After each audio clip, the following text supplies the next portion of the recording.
CD 7. Chapter 27. Jilly put the kettle on when she disconnected from Helena. She felt the situation called for real coffee and freshly ground beans.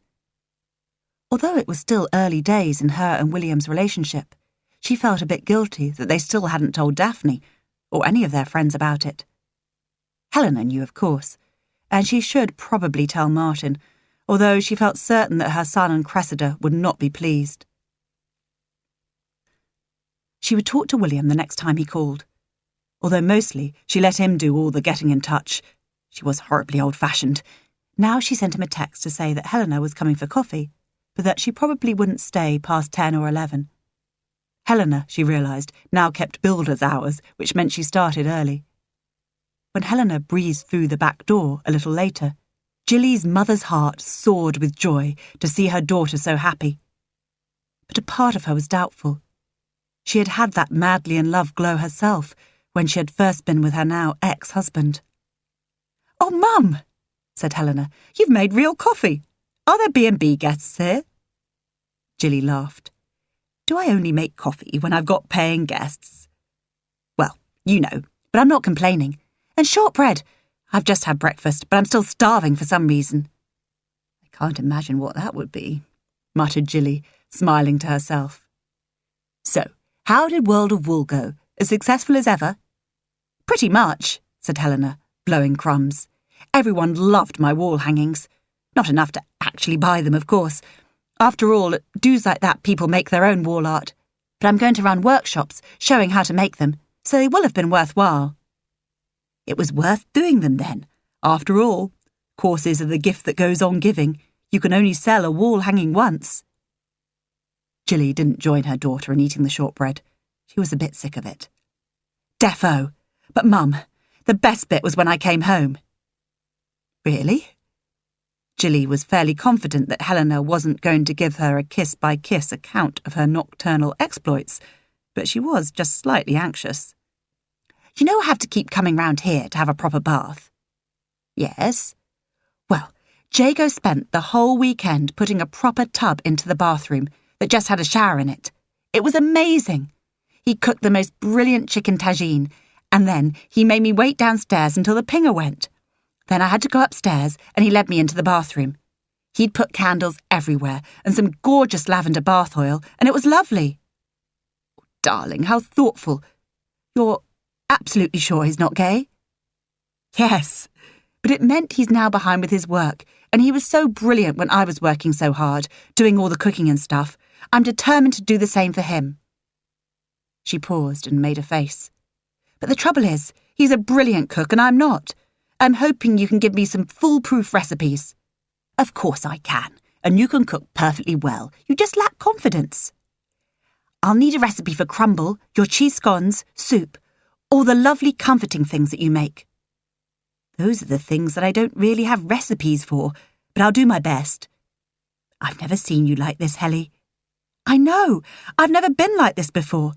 Being in love is just so blissful, isn't it?" Jilly sighed. "Yes, it is. The trouble is, you can't just decide to feel like that. Some people seem able to fall in love all the time. I'm not like that." She realised she had never loved Leo. She had just been flattered by his attention and had enjoyed all her friends envying her. "I don't think I am either," said Helena, "or it would have happened before now." Jilly nodded. "Are you in love now, Mum?" asked Helena. Jilly nodded again. "Yes, I think I am." Helena came round the table and hugged her mother. "Long may it last," she said. "Indeed," said Jilly, wondering if she would ever stop worrying about her children.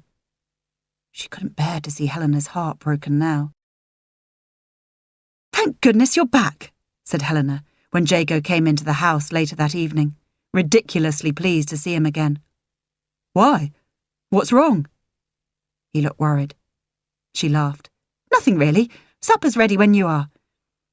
She had come home from her mother's laden with supplies, including a stew from Jilly's freezer, currently bubbling away, a box of broken shortbread, some frozen rhubarb, not turned into a crumble, recipes and a big bundle of herbs from the garden.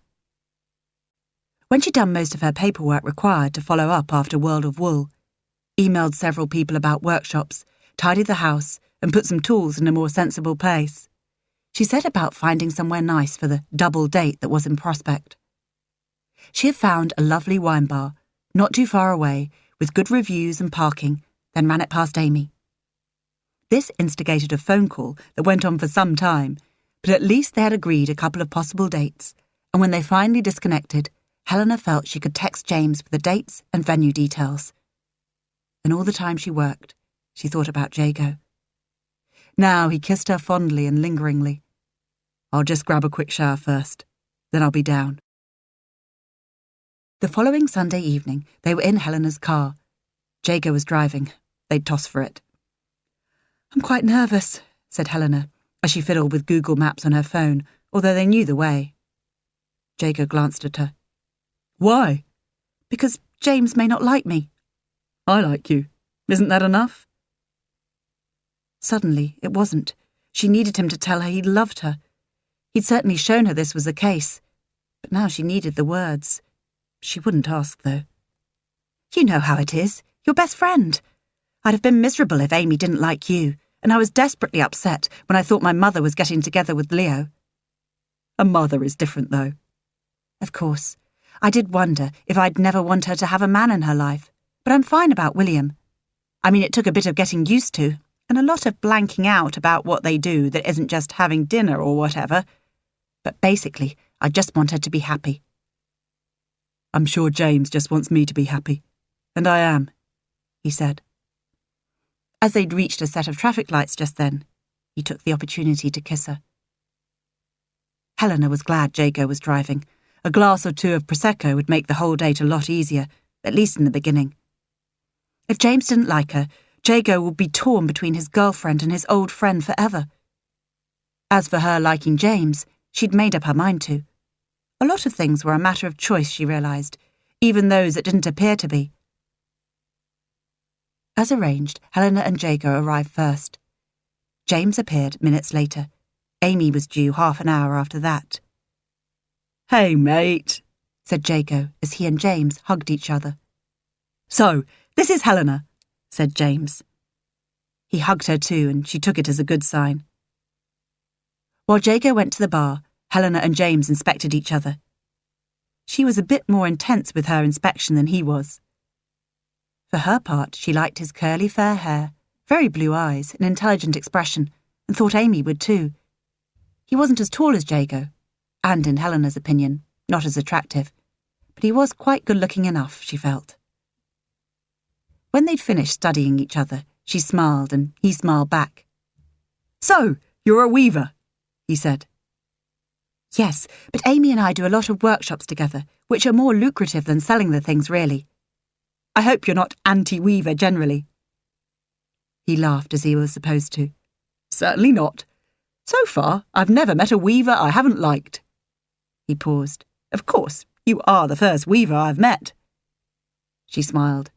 "Amy is also a weaver." "Well, let's hope she fits the pattern." "I don't know if there's a pattern, but she's bright and fun." She paused. "Jago says she's jolly."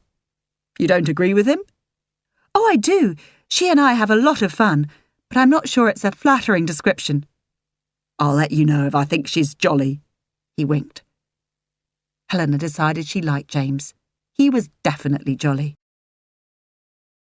As the evening was going so well, they decided to stay and eat. Amy and James seemed to hit it off, and, Amy had confided, she fancied James really quite a lot. But while they were sharing a selection of puddings, Jago frowned and got out his phone. "Sorry," he said, having looked down at it. "I'll have to take this." Something in the way that he left the table made everyone else a bit less cheerful. "I hope it's not something dreadfully wrong with one of his properties," said Helena. "We may need to leave at once to put buckets under burst pipes." "Well, if you have to go, maybe me and Amy can stay on for a bit. Would you be up for that, Amy?" James asked. "I should think that would be all right," said Amy. She sounded fairly relaxed about it, but Helena guessed she was delighted by his suggestion. Jago came back. "We're going to have to go, I'm afraid," he said. Burst pipes, said Amy. No, why should it be burst pipes? Jago seemed confused. Helena got down from her stool. We were just speculating about what your phone call was. I guessed a plumbing crisis at one of your rental properties. If only, he said. He pulled some notes out of his wallet and put them on the table. Let me know if that's not enough. And don't go crazy, kids. He gave a cheery smile, but Helena could tell it wasn't sincere. He was obviously very worried. He didn't volunteer any information after they set off for home, and eventually she had to ask, I don't want to be nosy, but can you tell me what the phone call was about, or is it confidential? He sighed. I do have a business problem, I'm afraid, which means I'll have to be away for a while, and I'm not sure how long. Oh. This was a shock, but she didn't want to appear clingy by letting him see how much of a shock. But we'll be able to keep in touch with each other? He shook his head and looked straight ahead through the windscreen. I'm afraid not. There's no phone signal where I'm going, or any Wi-Fi. But what about your properties here? Will you need me to do anything for you? Sweet of you to offer. He gave her a warm smile and patted her knee. I'll sort things out before I go. He was silent for a few moments. Will you be okay on your own in the house? It could feel a bit spooky with it being unfinished and everything. Helena didn't know if she'd be all right or not. She hadn't minded living on her own in her little studio. But he was right. The house was a bit spooky, being big and half a building site. I might ask Amy to come and stay if you wouldn't mind. Of course not. She could have your old room. She's fun, isn't she? I think she and James will enjoy each other's company, even if they don't get together forever. Helena sensed he'd rather talk about Amy and James and his own situation. Could you tell if he liked Amy?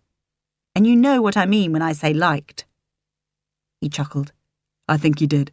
She's sparky and fun, and she'll take his mind off his lost love. As long as his lost love doesn't come between them. Jago was thoughtful. I don't think she will. She wasn't all that great, to be honest. Although she thought she was, and James did too. Amy is a far better bet, relationship-wise. Helena laughed. Glad she's been promoted from being a jolly girl. You took that all wrong. They argued about it cheerfully for the rest of the journey home. In the morning he left, early, before Helena was properly awake. She tried to go back to sleep but couldn't, and found tears slipping out of the corners of her eyes as she listened to the birds and saw the room get lighter. In theory, she had no reason to cry. Jago had been called away on business and had gone. It was no big deal.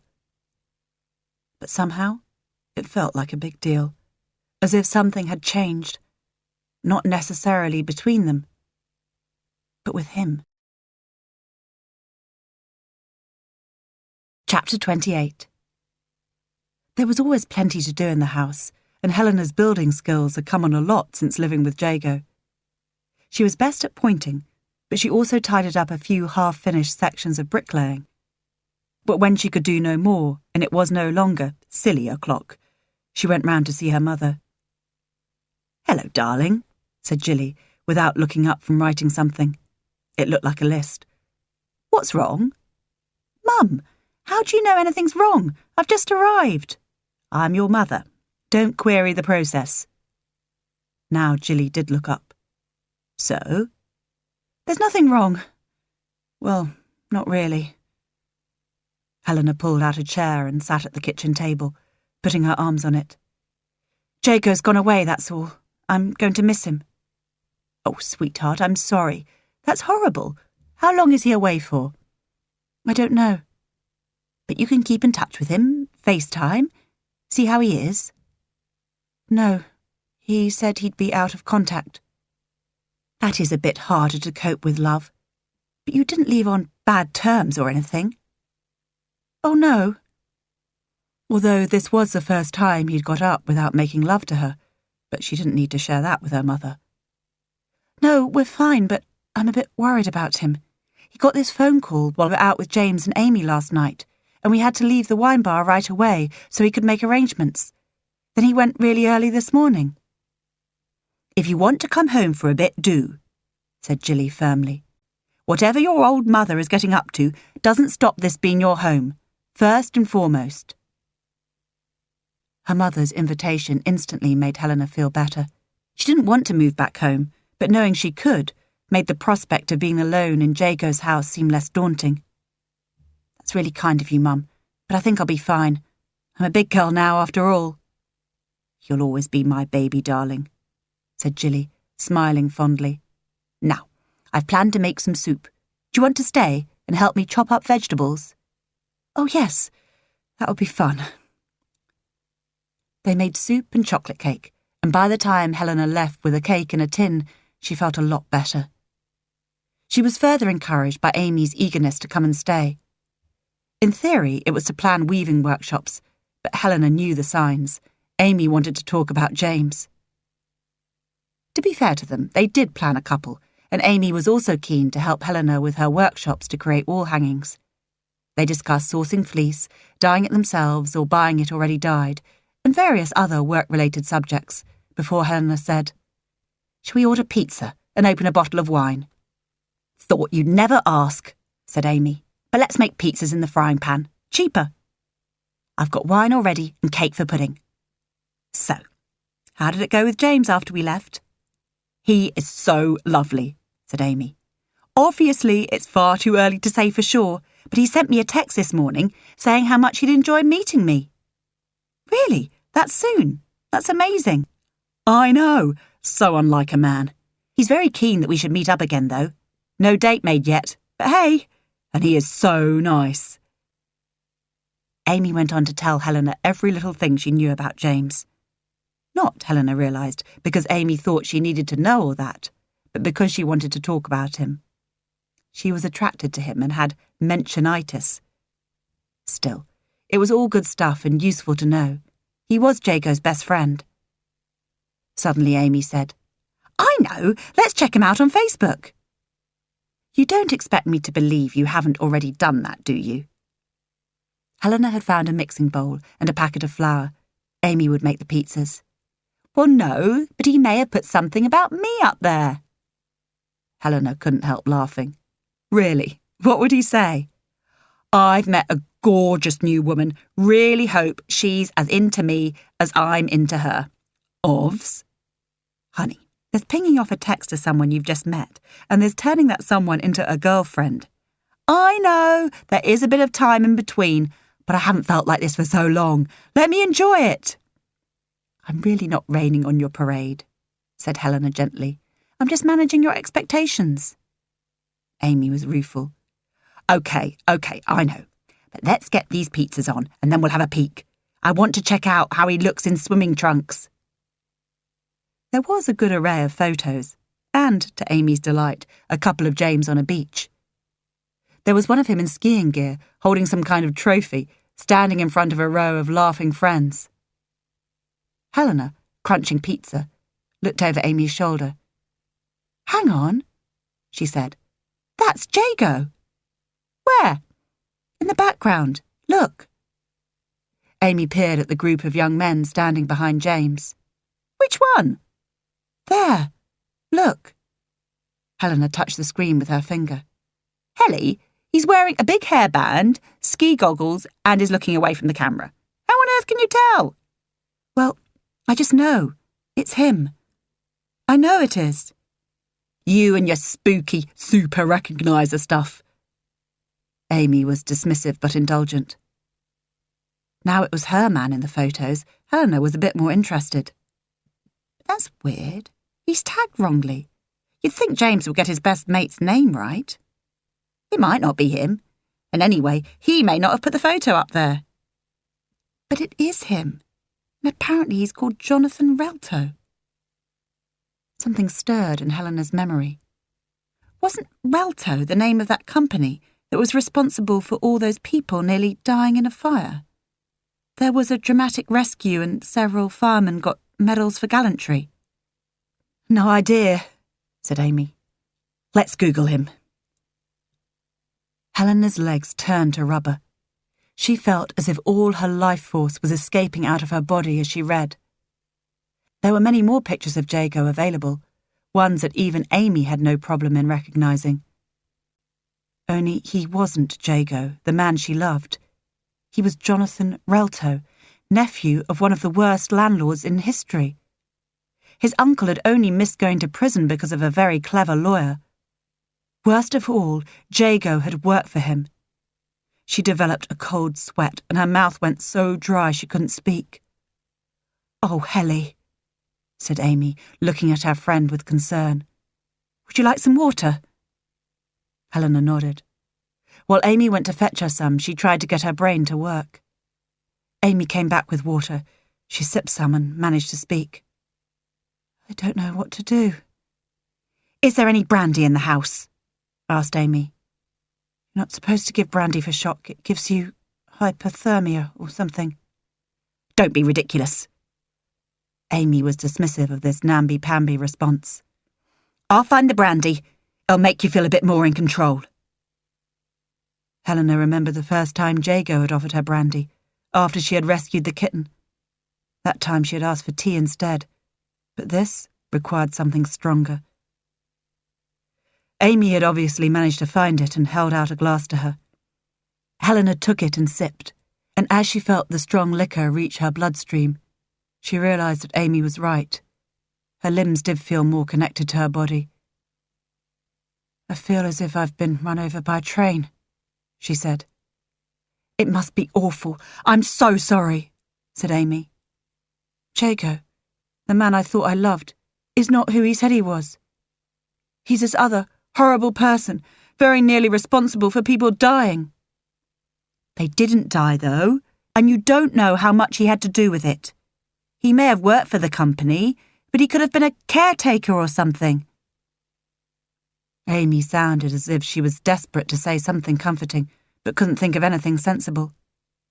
"If he was responsible, he'd have gone to jail, and his uncle avoided that," she added. "Oh, come on. As if. Besides, he's lied to me. I can't forgive him. I'm leaving here." She paused and looked at her glass. "Tomorrow. I'm over the limit now." "You were over the limit a few glasses of Prosecco ago," said Amy. "And don't overreact. Jago didn't lie to you. He just didn't tell you everything." "That's as good as lying, isn't it?" "Not really. I know you're living together, but you haven't known him that long. It wouldn't be an easy thing to bring up. By the way, my uncle's company was responsible for that awful fire when people nearly died years ago." "When would he have told me? Soon? Never?" Helena still felt horribly deceived. "I don't know, Hells, but you can't think badly of him because he didn't blurt it out when you first met. Have you told him everything about you?" "I may have kept quiet about some unfortunate music preferences when I was 12, but mostly, yes. He knows all about my parents' divorce and how it affected me. He knows everything remotely important." Amy put her hand on Helena's arm. "It needn't be a deal-breaker, Hel." Helena shook her head, still in despair. "We haven't actually made any sort of deal. I just moved in as a lodger and then changed bedrooms. I feel such a fool. I feel I've shacked up with a complete stranger. I just fell in love and followed my heart and my lust." "I think you are overreacting." "Amy, you saw what was on Google. I'm not saying the fire wasn't awful, not for a second. But just because it was Jago's, or Jonathan's, uncle's firm, it doesn't mean he had anything to do with it." "Then why change his identity? Is that what normal, innocent people do?" "Well, maybe. Maybe having that name meant he couldn't get work or start a business or anything." "I don't know, Ames. I just don't know. I just feel terribly let down." "But he's been lovely to you." "But who has been lovely to me? And why? Is it Jago or Jonathan?" "He won't have a hidden agenda. What has he got to gain from being nice to you?" "He has a hidden past. Why not a hidden agenda? I just feel I'm in the middle of a bog, and everywhere I put my foot, it just sinks in. I have to get away." "You're not being logical," said Amy. "Well, sorry," said Helena. "The man I've been living with, the man I thought I loved, has turned out to be someone completely different. Sorry I can't react in a calm and reasoned way." Amy was getting fed up. "Okay, I'm going to make tea and toast. We're going to eat it and then go to bed. I promise you this will look better in the morning. You sound just like my mum. I take that as a compliment. Your mum talks a lot of good sense. I'll sort out some sheets for your bed, said Helena. If I think of this as a sleepover, maybe I won't feel so utterly miserable. After a drawn-out breakfast, Amy had persuaded Helena not to do anything rash until she had talked to Jago. He's entitled to give his side of the story, she said. You've just seen a lot of stuff on the internet. We all know you can't trust everything you see on there. I do get that, said Helena, although she was still reluctant to accept it. But how do I speak to him when I don't know where he is and can't contact him? I don't know how long he's going to be away for, and frankly, I can't cope with waiting for him to get home. Hi, Jago, or should I say Jonathan? No, I get that too. I think you have to find him. But I don't know where he is. I bet James does, said Amy. They go back years, and they're best friends. Ask him. I hardly know him. Do you want to find out where Jago is or not? Helena made a face. I do, but I'm also really nervous. Supposing I find out he's an insurance swindling arsonist or whatever. Maybe I'm better off not knowing. No, you're not. You can't spend the rest of your life wondering if you let the best man you're likely to meet go because of stuff you saw on Google, without ever giving him a chance to put his point of view. Helena knew Amy was right. She didn't want her to be right, but she was. I've just thought of something. What? James might not believe me about the picture on Facebook. You know, me being a super recognizer. I'll need proof I've seen him. You don't need to tell him how you came to find out Jago's changed identity. Just ask him where he is. Right. Amy looked at her phone to check the time. I've got to see someone about a workshop. I can leave you my computer with my Facebook page open. I'll be back at 3 to fetch it and find out how you've got on. Is that okay? Yes, that will be brilliant. Okay, I'll get in touch with James. Helena didn't move. Do you want me to do it for you? Helena shook her head. It's a kind offer, but I think I need to do this when I'm on my own. But you will do it? Promise? Absolutely promise. Fair enough, but tell me everything as soon as you can. Call me. I will. Are you going to tell your mum about this? Helena shook her head. Not until it's resolved. There's no point in worrying her. Amy nodded. Get on the phone then. I'm going to text. After you've gone, like I said. I'll just clear breakfast. Amy seemed reluctant to leave. No need. I'll do it. Now please go before I lose my nerve. If you're sure. Absolutely. But thank you so much for keeping me from overreacting. I might overreact again later, but just for now, thank you. They hugged, and then Amy left, and Helena went to find her phone. She sent a text, grateful that because of Amy wanting to meet James, she had his mobile number in her phone. I've seen Jago's details on Facebook. Can we meet up soon? After she'd sent the text, she worried that James would think she was trying to pick him up the moment Jago's back was turned. But she realised this was paranoia. But she felt paranoid. It was like a waking dream. She didn't know what was real and what wasn't. As she cleared the breakfast in Jago's patchwork kitchen, she had to stop herself crying. She had to stop assuming that she was destined to pack up her things, including 2 looms, and leave. Where would she go? She, personally, could go to her mother, but her looms? Where would there be space for them? Luckily for her sanity, James got back to her soon. This would be better face to face. Could I come to yours at lunchtime? Sure, she texted back. I'll make you a sandwich. Then she wished she hadn't said that. Jago was the sandwich expert, not her. Making one would just make her think about him. But then she realised that he had been the default setting for her brain for some time. And even thinking that she had been cheated on in the most complicated way didn't stop her loving him. Her heart would have to catch up with her head. And it might take a while. Helena was waiting at the door for James when he arrived. "Hi, Helena," he said as he got out of the car. He kissed her cheek. "Did you really make a sandwich?" "Yes, but of course it won't be as good as Jago's." Then she found herself near tears again and wished she hadn't mentioned him. Although considering the reasons she and James were meeting, it wouldn't be possible not to. Soon they were sitting at the table in the kitchen. "So," said James, "how did you find out about Jago?" Me and Amy, were looking at Facebook. At you, actually, and his picture came up. "But there are no pictures of Jago on Facebook. Not on my page, anyway." He seemed so certain about this, Helena was very glad she'd anticipated the problem. She opened Amy's laptop and found the picture. James stared at it. "OK, I remember the photo being taken, but where is Jago?" "There," said Helena, pointing. James frowned. "I know it's him, but how the hell do you know?" "Have a gift. Curse a lot of the time, which means I can recognise people in a way other people can't. It's weird, I can't explain it."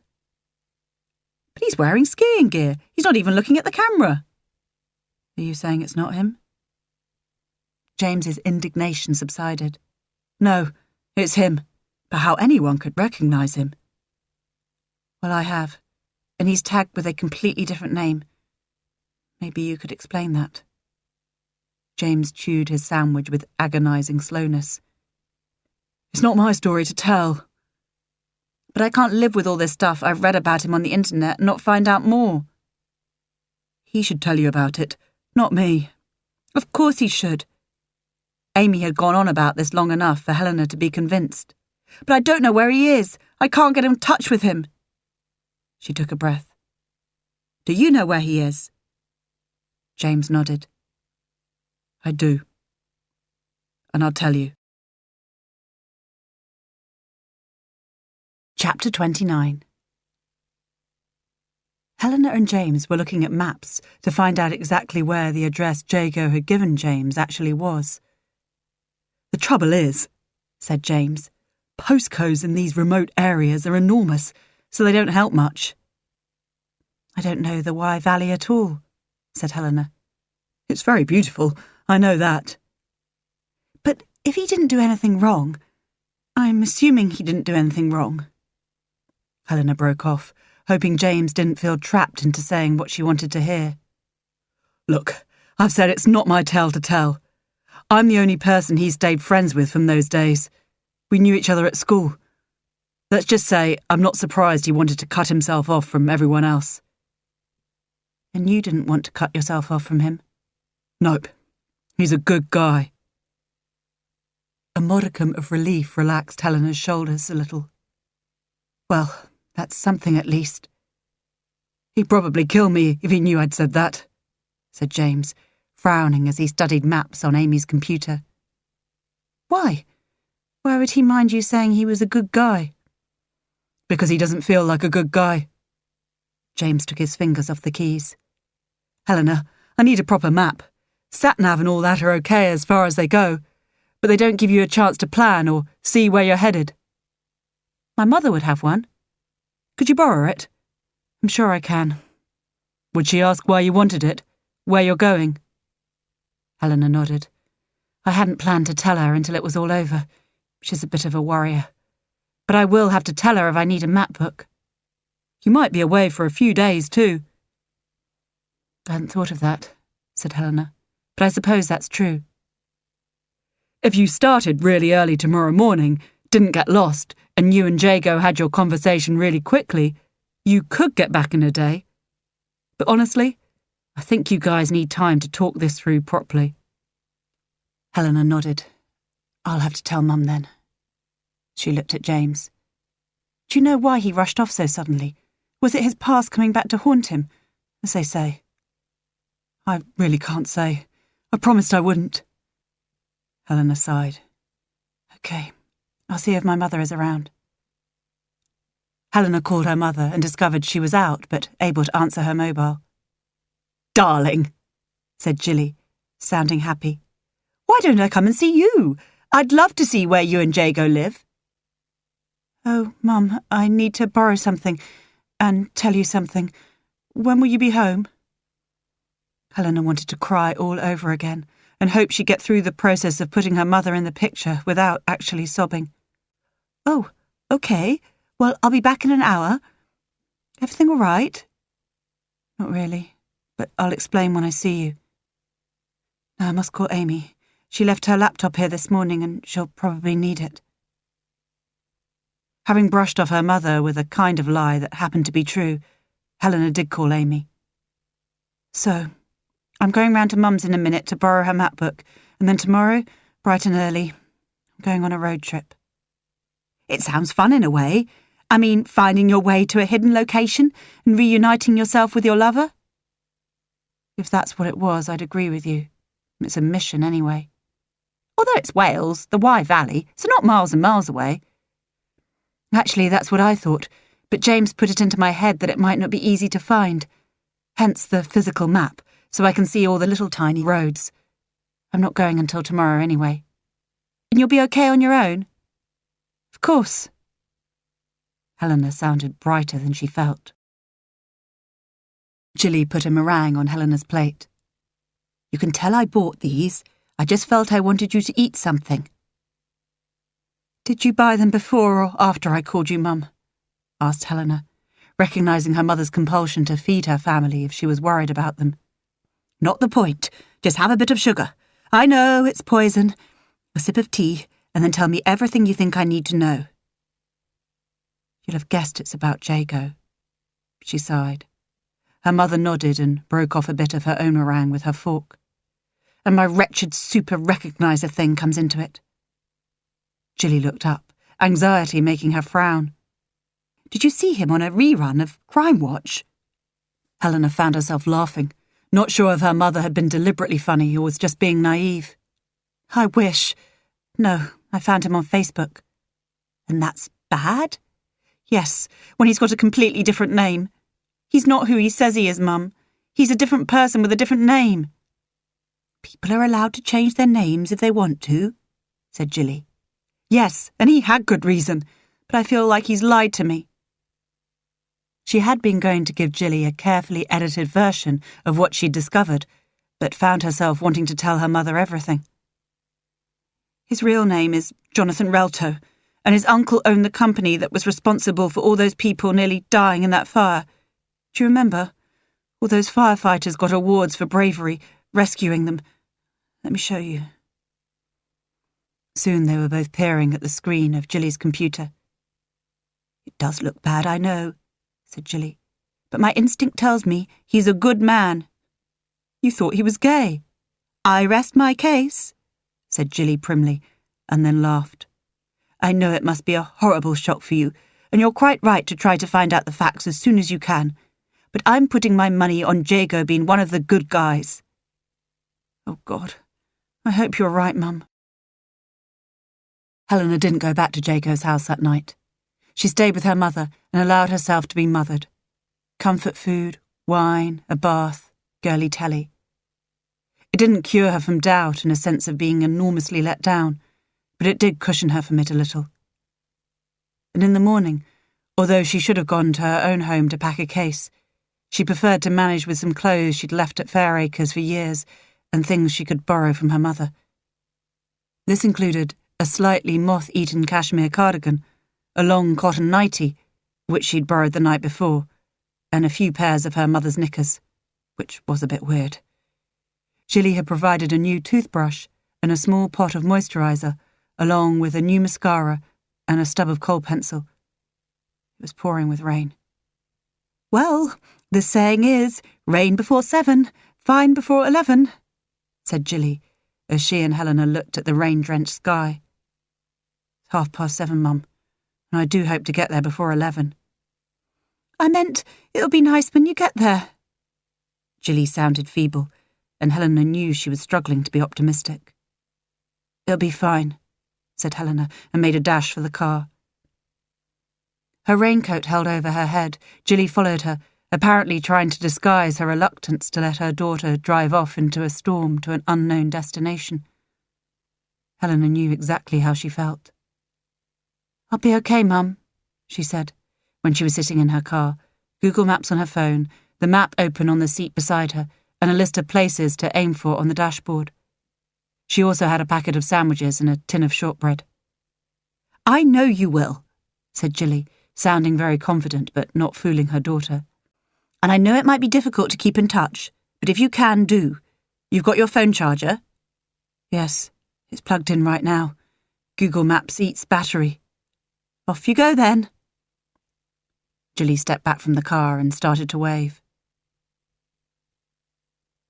The weather was completely in tune with Helena's mood.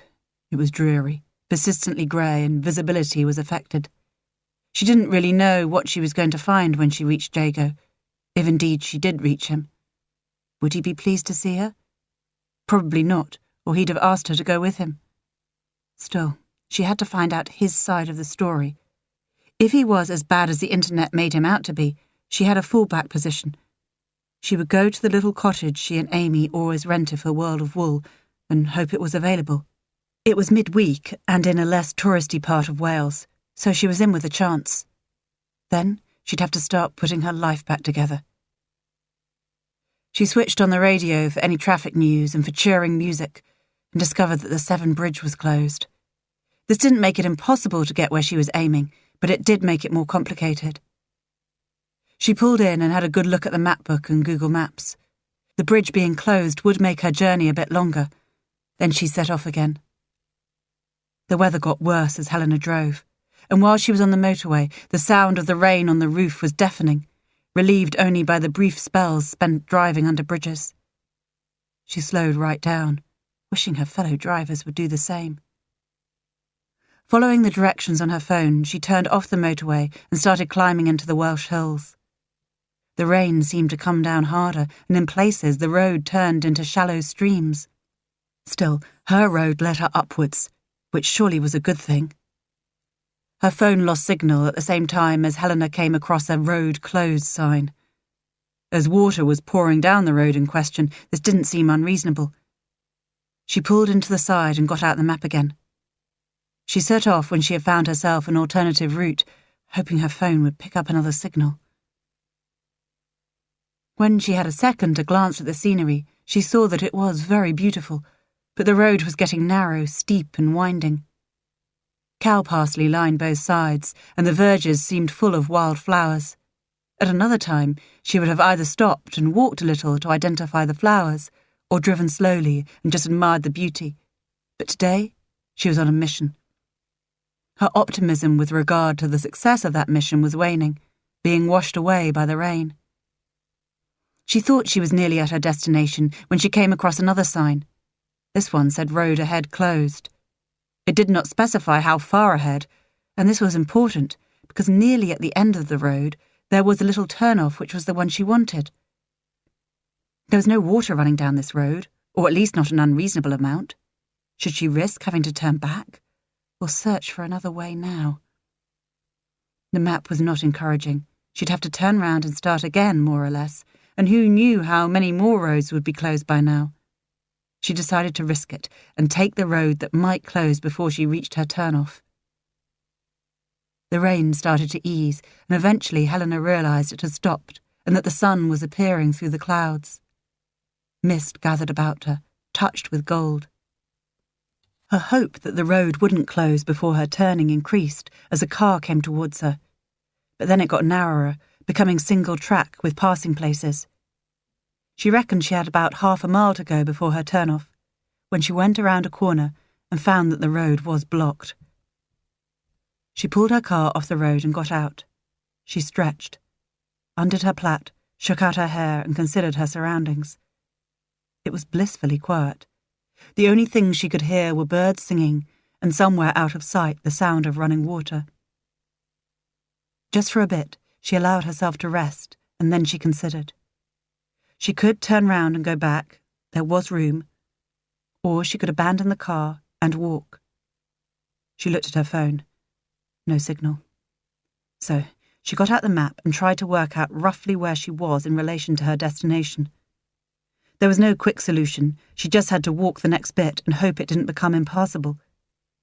What was really worrying her was getting away quickly if Jago didn't want to see her. She didn't fancy running. It would look desperate. she put her water and sandwiches into her rucksack, but left the rest of the food that Jilly had pressed on her. Then she put the map on top, just in case. She locked the car and set off up the road, past the barriers. If she hadn't been fretting about what her reception might be, or worried that she might get lost, she'd have enjoyed the walk. The world had a newly washed feel to it after all the rain, and although it was muddy, she was wearing sturdy trainers which were coping okay. The scenery seemed to get lovelier with every step, but the road got steeper and it seemed to take a long time before she reached the turn-off she was aiming for. She had bundled her hair on top of her head to keep it off her neck, but there was still sweat running down her spine, and the minimal amount of makeup she had put on that morning had long gone. She had a drink and then set off again, acutely conscious of how far she'd have to walk back if she'd made a mistake. A mistake in her direction, or a mistake in coming at all. The road trailed through fields and small woods and the occasional cluster of farm buildings. It was lovely, but it was long, and Helena's confidence wavered. Should she turn back now? She'd been going for nearly an hour. Say half an hour back to the car. It would be quicker going downhill, but it would still be at least 2 hours to get back to her mother's house, probably 3 or 4. Then she heard a lark singing in one of the nearby fields. The sound of it soaring up and up and up filled her with hope. She would go on until she reached the address James had given her. She would face this dilemma, head on. She was seriously sweating, out of breath and tired, when she finally looked up and saw a small cottage further up the lane. She knew it was the right one because it had Jago's pickup parked outside it. She was here. She had arrived. Now all she had to do was walk up to the front door and knock.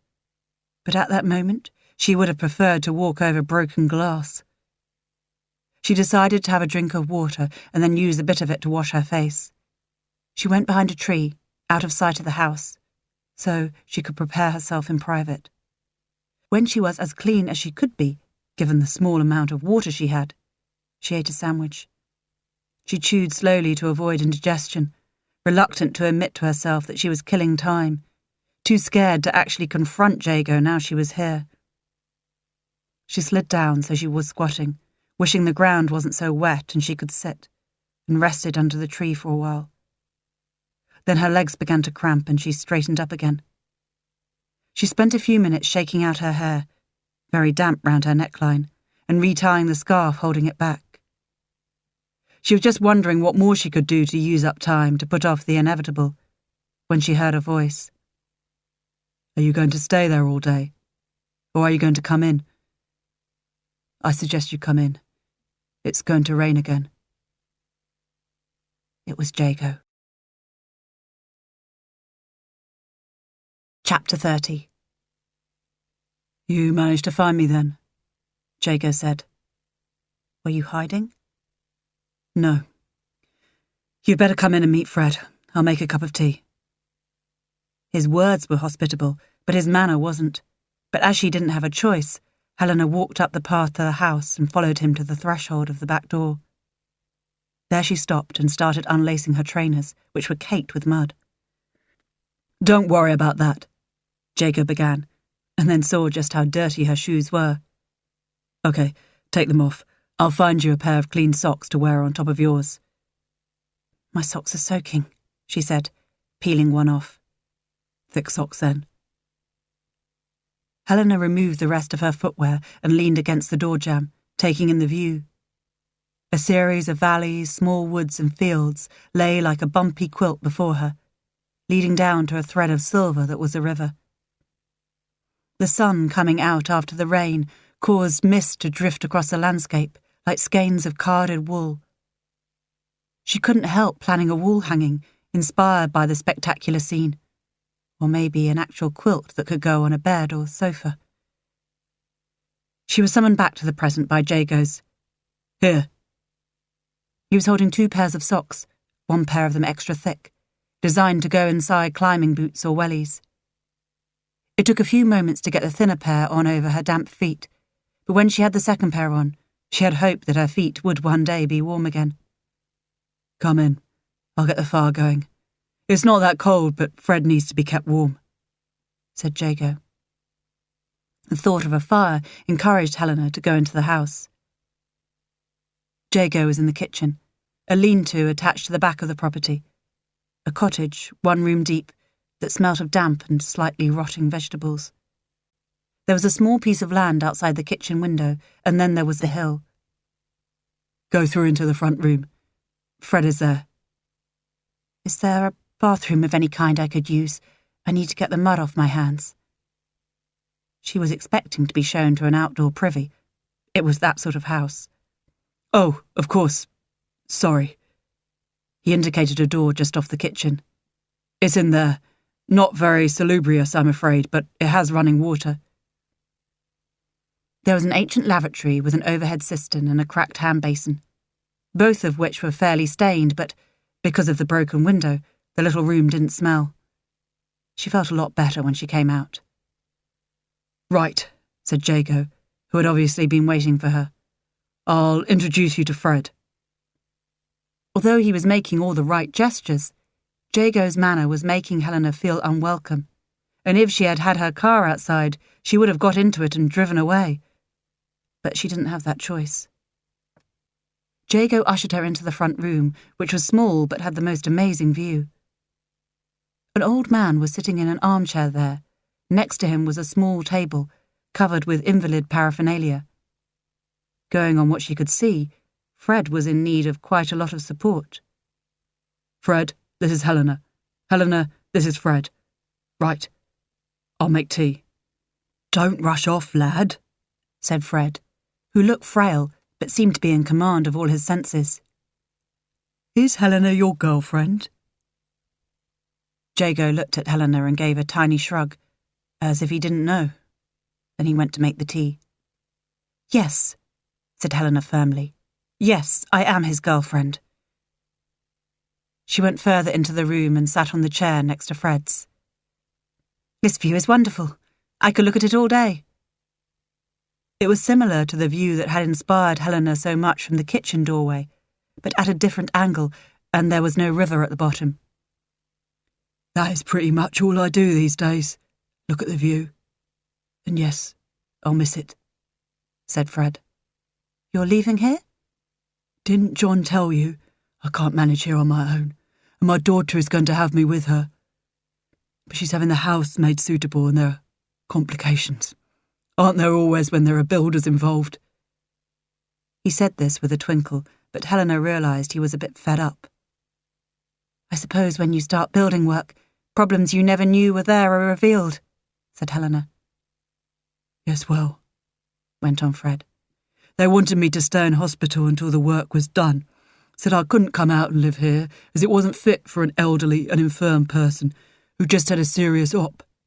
Well, I wasn't staying in that place with all those ill people. They call me a bed blagger, blocker, one of those things. I put in a call to John and he came straight up here. He's very kind, said Helena. This was demonstrably true, and she'd experienced it herself.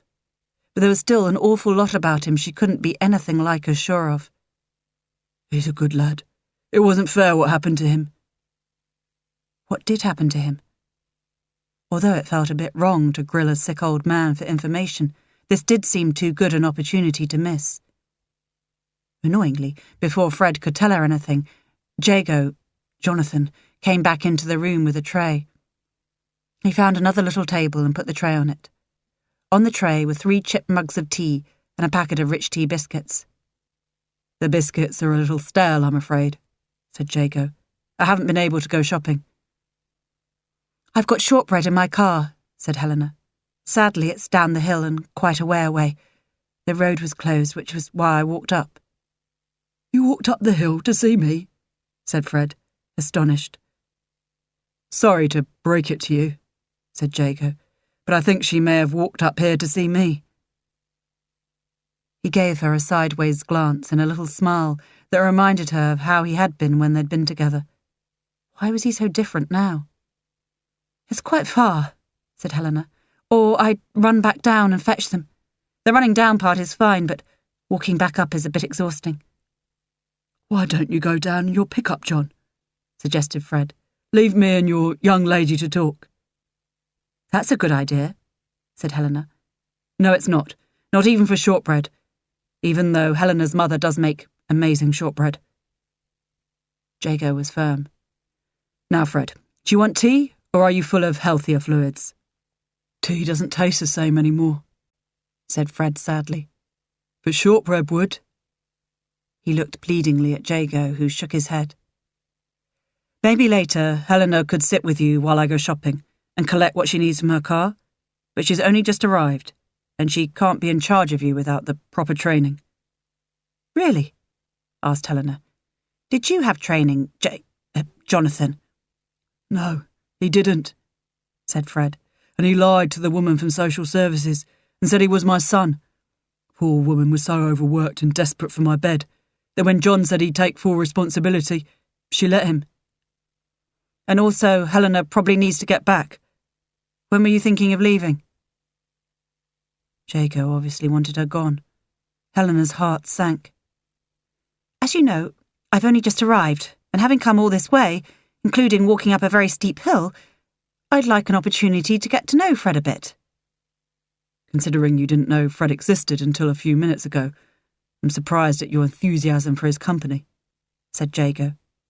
"But now she's met me, she's in no hurry to leave. Isn't that right, Helena?"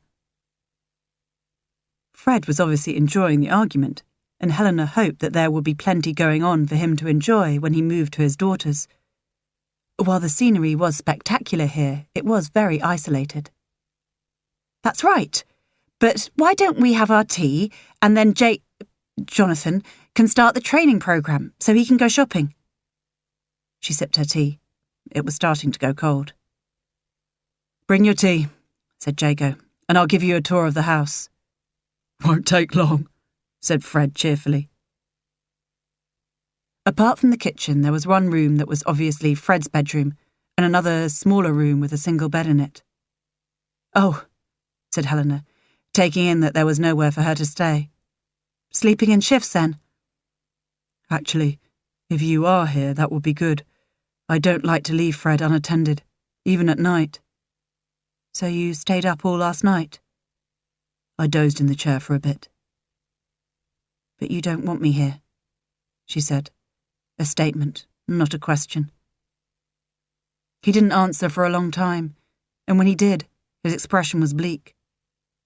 "I want you here, but I don't want you to be here for the reason that you are." "Which is?" That was quite a complicated sentence. "I don't want you to have found out about my past. James must have told you, right?" "No. I saw your picture on his Facebook page. And to be fair, only I would have recognised it. You're just really unlucky having a girlfriend like me."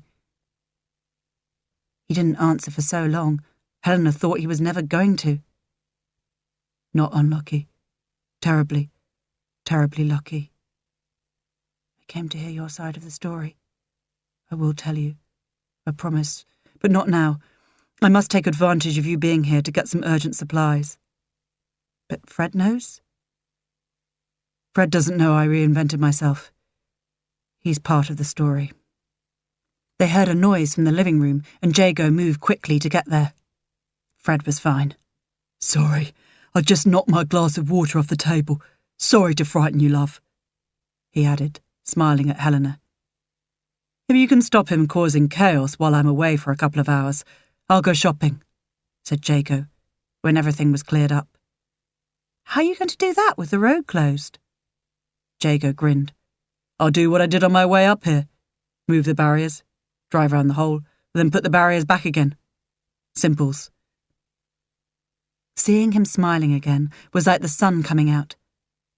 Then he was gone, with a shopping list and a promise to text Jilly to tell her Helena was safe. "So, it's just you and me then, Fred," said Helena, hoping Jago wouldn't be too long, but knowing the nearest town was miles away and he wouldn't be back for a couple of hours. "That's right. How are we going to pass the time?"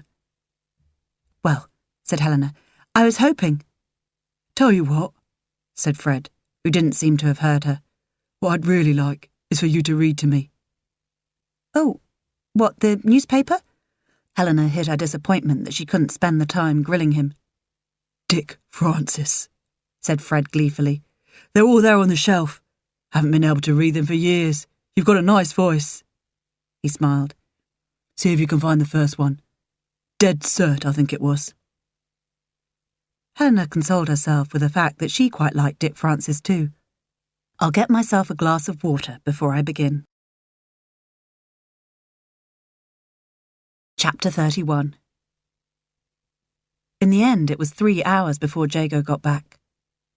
By this time, Helena and Fred were close friends. She'd read quite a lot of Dead Cert, made him a sandwich and a cup of tea, watched while he had a nap, and, frighteningly, helped him to the loo. Fortunately, once he was in there, he could manage. But the unevenness of the floors, and how hard he found it to manage them, demonstrated that he urgently needed to live somewhere else. Fred was asleep again by the time Helena heard Jago's pickup arrive. She ran out to meet him. "Hi, did you manage to get everything? Did you text Mum?" I did, and she rang me immediately, so I was able to convince her you were fine, but wouldn't be back for a while. He studied her carefully. I didn't specify any time, so you don't need to worry about her worrying about you. But of course you can go now if you want to. She studied him back, trying to interpret his wishes from his calm, serious expression. She failed. What would you like me to do? Honestly, I'd like you to stay. It's too late for you to set off back home today in any case. Helena took a breath to ask if it was only concern for her that made him not want to leave, or if there were any other reasons. But her nerve failed her. She didn't feel she knew this Jonathan Jago very well and couldn't predict his response. "Okay, well, let's see what you've got and then think about supper. Fred had a cheese sandwich for lunch." "Really? He managed that?" "I took the crusts off and cut it into very small pieces, but he did find it a struggle. He enjoyed it, though. I read him an awful lot of Dick Francis, too." "So you didn't talk much?" Helena suppressed a sigh. "No, we didn't talk much." Every time she tried to talk about Jago, Fred had changed the subject. "He didn't tell me any of your secrets, but I need you to tell me them. I can't cope with not knowing who you are for much longer." Jago didn't bother to suppress his sigh. It was loud and heartfelt. "I know, but it'll take a while and I'm so tired and busy. Oh, by the way, I broke into your car and retrieved the shortbread in your overnight bag." "Useful and worrying at the same time, but mostly useful, so thank you." Then, remembering he hadn't slept properly because he'd been sitting up with Fred, she went on, "Why don't you have a nap? I'll do supper and maybe put the telly on for Fred to keep him amused." "That would be great. If you don't mind. Fred is my responsibility, not yours." "He's my friend, which is also important. And when you wake up, when we've a suitable moment, you're going to tell me just why he's your responsibility." "Okay." Jago seemed very tired, more tired even than a night dozing in an armchair should make you. He took a couple of steps out of the kitchen and then turned back. "Good luck with the telly. Only 3 channels and one of them is Welsh. Luckily I bought a paper." By 6 o'clock, Helena had made a cottage pie out of the mince Jago had bought and given Fred some. He was very enthusiastic about it, but didn't actually eat very much. Helena didn't eat very much either. She and Fred were drinking tea and looking at the view. Jago had been right about the telly not being up to much when Jago came in. They were both pleased to see him. Although happy with each other, Helena was learning how best to help Fred all the time. They were both aware of Jago's absence, although Fred called him John. "Go and get yourself some pie, and then come and entertain this young lady," said Fred. "She's bored with me." "I am absolutely not bored with you," said Helena indignantly. "But do help yourself to pie, Jago, and then join us. I want to know how you two met."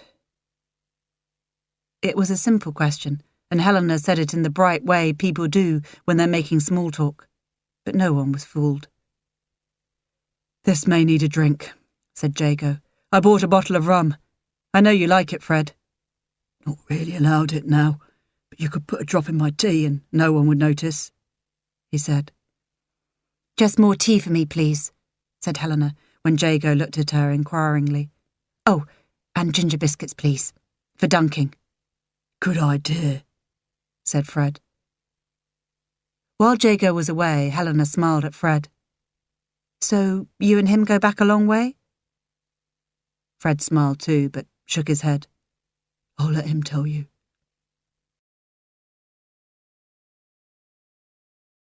End of CD 7. CD 8.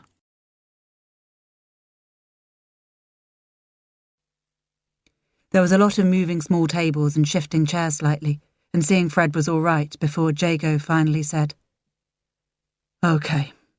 Well, it was about 10 years ago, wasn't it, Fred?" Fred nodded. 10 years. I was a relatively fit man then. "And you met where?" said Helena, who was by this time beside herself with impatience. She was crunching into ginger nuts as if they were the enemy. "You'd better start at the beginning, lad," said Fred. "I don't know how much Helena knows. There's stuff on the internet and she'll have read that," said Jago. "You tell her," said Fred firmly. "There were a lot of lies told at the time. She'll only hear the whole truth from you." "What have you read?" Jago asked Helena, obviously terribly unwilling to say a word more than necessary. "I read about the fire in the block of flats where 5 people were nearly killed. The fire brigade got awards for saving them. It was thought to be shoddy building work that made the fire spread once it had started. The building company, Relto, was condemned for its bad practice. The head of the company was sued for manslaughter but got off. Clever lawyers, everyone thought. The world was outraged. I actually remember it, although I was quite young and didn't pay much attention to current events." "So was I," said Jago, "though I was of working age. You were just a lad, Jonathan, and they tried to blame you for everything," said Fred. "His uncle," Fred addressed Helena, "he owned the business. He was responsible. What he said went. Young Jonathan was in quite a different part of the business. He was selling the properties that his uncle threw up." "Did you work there too then, Fred?" asked Helena. He nodded. "I was on the construction side." "So you met through work?" Helena went on, hoping she'd get the whole story. "Not at the time," said Jago. "I met Fred after it had all gone horribly wrong." "Oh?" Helena felt she had to keep prompting because both Fred and Jago were so reluctant to tell her what had happened. "For some reason," said Jago, "I got all the flack, the doorstepping, pilloried in the press, all that stuff." He paused. "Long sessions with the police, which actually worked in my favour in the end, because I got to know one of the younger ones. He was my contact when I wanted to find out about that Leo your mother was going out with." Fred wasn't interested in any upsides. He was too indignant. "You got that because your uncle kindly redirected all the stuff that he should have dealt with to his nephew." Outrage gave Fred energy, and he seemed to have stopped being old and frail for the time being. "He blamed everything on the apprentice, who was working his way up from the bottom to keep himself out of prison." "Is that true?" Helena was outraged. Jago nodded. "I was in a bad place in every way when I met Fred. We met at the site of the fire, by coincidence," said Fred. "I recognised him. We got chatting, and I offered to teach him bricklaying." Jago grinned. "You told me it was time I got calluses on my hands and actually learned how to build. You took me on. I learned my trade." He paused. "I decided to change my name by deed poll before I did that. Grew my hair and a bit of a beard. No one recognised me." "I never agreed with you having to change your identity," said Fred. "It looked as if you'd done something wrong." "Maybe it was cowardly, but I was so ashamed of my name. I didn't want to be known by it any more." "How did you choose your new name?" asked Helena. "Jago was a nickname from school, and Pengelly was my grandmother's name. There is a Cornish connection, so I'm not a complete fraud. Anyone else for more tea?" While he was out of the room, Fred said, "We've kept in touch, and he's always helped me out if I'm in bother. He supported my family too. Not with money, but with jobs and accommodation once or twice. He's built a new life for himself. I'm proud of him. Helena's throat suddenly closed with emotion as she realised she felt proud of him too. After Jago had brought the tea, he went out again and came back with a bowl of jelly and ice cream for Fred. My favourite, he said happily as Jago put it in front of him. I suppose it's nice and easy to eat, said Helena. Fred gave her a funny look. It's bloody delicious. It's always been my favourite. Seeing Fred's, Helena wanted jelly and ice cream too. When they had all had it, Fred yawned. Tell you what, it's turned into a lovely evening out there, he said to Jago. Why don't you take Helena outside and tell her the rest of the story? There's a nice bench a little way along. Perfect for looking at the view and talking. Helena looked at Jago, who then looked at Fred. You'll be okay? I've got my bell. I'll ring if I need you. Jago got up and held out his hand for Helena's so he could pull her up too. This calls for rum. And more ginger biscuits. For dunking, she said. Really? Jago and Fred both looked horrified. Don't knock it till you've tried it. Jago had to go back inside for an old Mac and cushions, as the seat, although perfectly positioned, was soaking wet. It's an idyllic spot, said Helena. You get a bit of both views, the one at the front and the one at the back. Jago nodded. My plan is to make the cottage habitable, extend it a bit, and then Fred could maybe come up for holidays with his daughter and her family. He looked down at her. Maybe we could come up here too. He had become tentative, as if not quite sure how he stood with her. She picked up on his doubt and became shy. I would like that. He handed her a glass of rum and the packet of biscuits. She took one and dipped it in. So, she asked, what's the rest of the story? It's more background, really. Before the fire, I was engaged to be married. We were young, but we were in love, and she had a big wedding planned. All the bells and whistles, country house hotel, a band for the day and another for the night. Her dress cost several £1,000s. Oh my goodness. Helena crunched into a rum-soaked biscuit for support. But after it all blew up, she broke off the engagement. Said she didn't want everyone to be putting up pictures and mocking her for marrying a man who could have been responsible for people dying. Although they didn't die. And I wasn't responsible. She knew that, but the rest of the world thought I was. She had a point. Helena sipped the rum without the biscuit and found she liked it.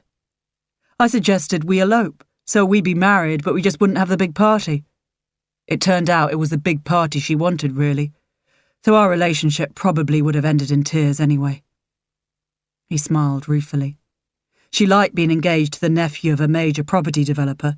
She didn't want to be shacked up with a simple builder who was going to have to start again with nothing. There's that song, said Helena. If I were a carpenter and you were a lady. Believe me, that song was often in my head in those early months. So, you've not only lost your job and your reputation, you lost the love of your life as well. Jago nodded. Except she wasn't the love of my life, as it turned out.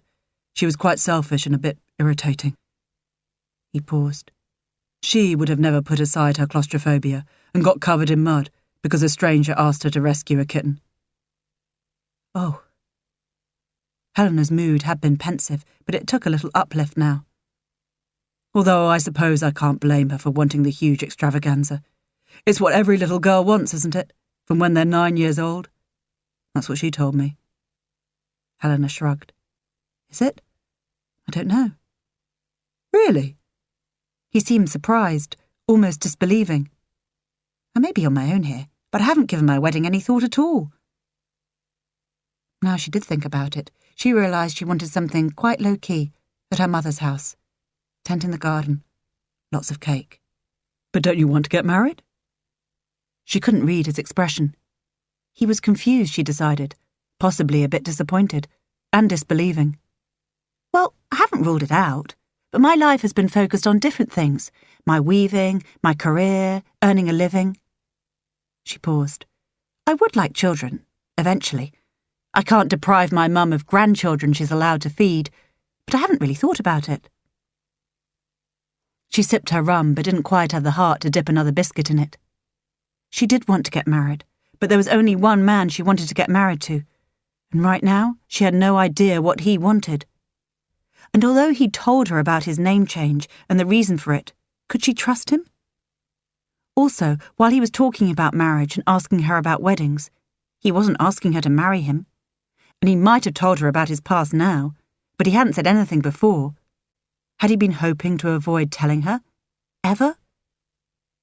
She suddenly felt desperately tired and wanted her own bed and a novel where nothing bad happened. She yawned and then got up. What time does Fred go to bed? Why do you ask? Because I want to go to bed now. I think it's a rum. It was better to blame it on the rum than to explain the turmoil he had caused her. I could start getting him into bed any time now. But why don't you go on now and get some sleep? I'll be fine until about 4 o'clock in the morning.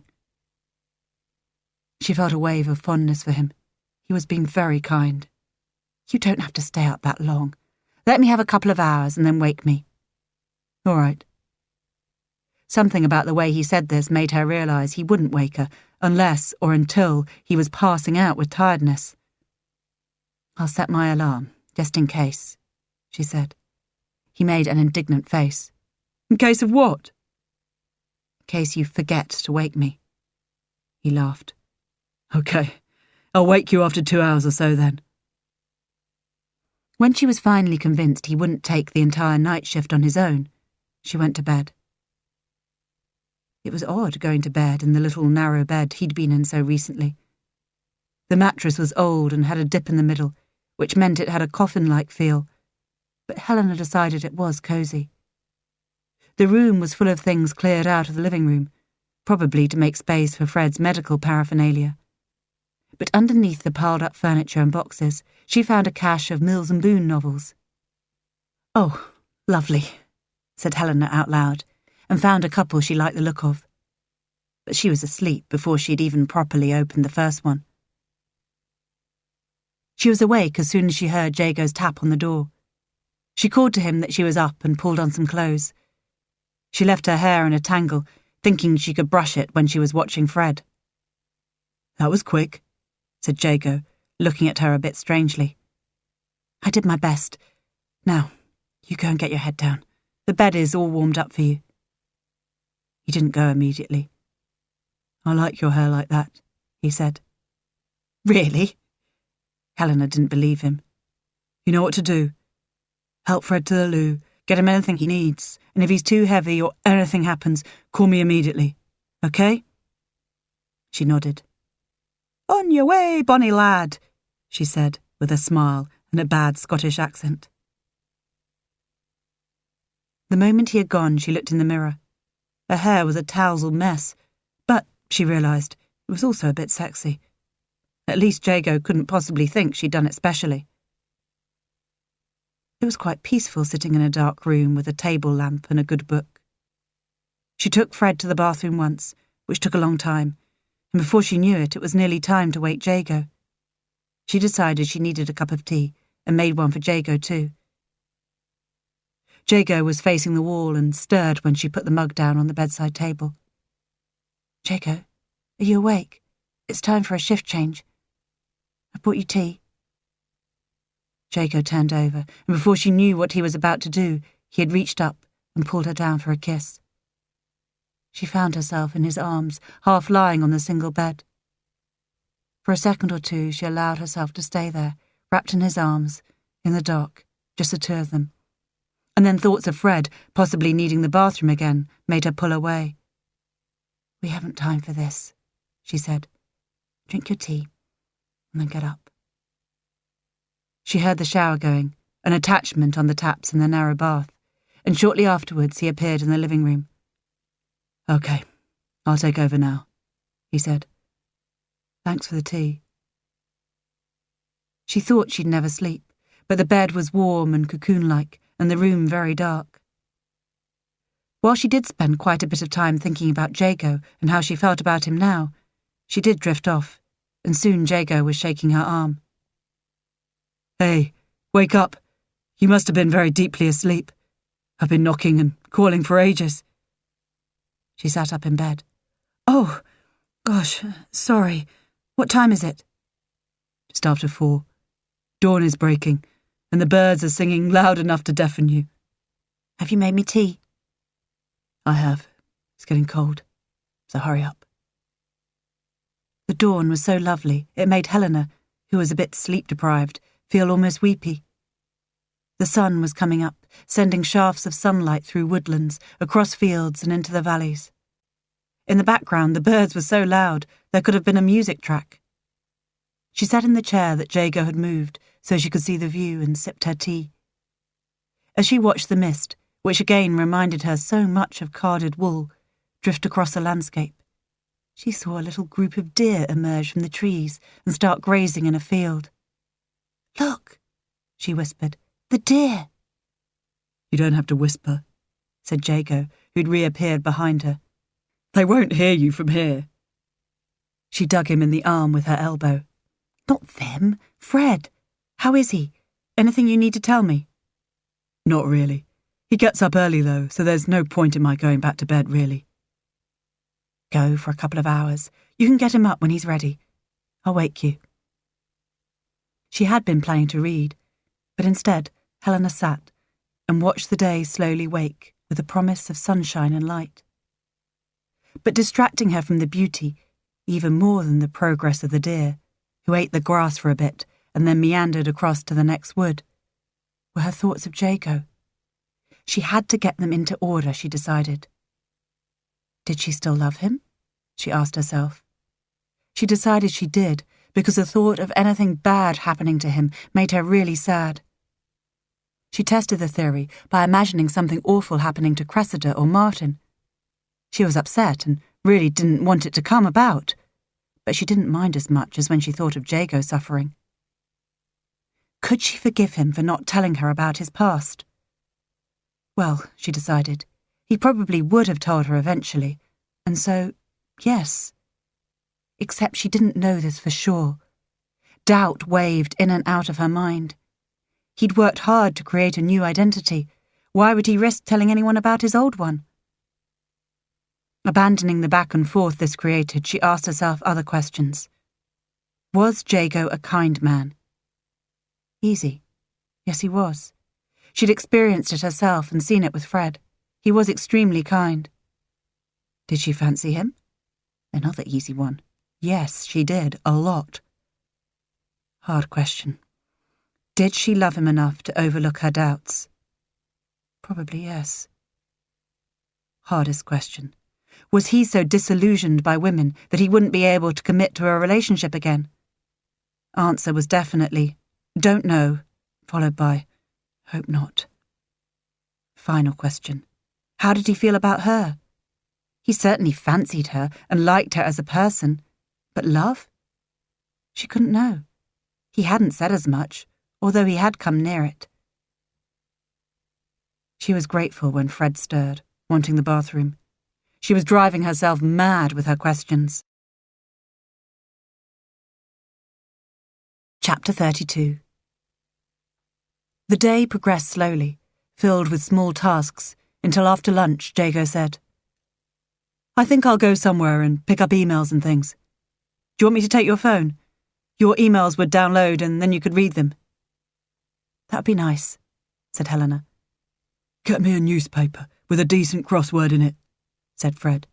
And if you can get in touch with my daughter, tell her I'm being very well looked after, but I need to get somewhere I can move about more easily.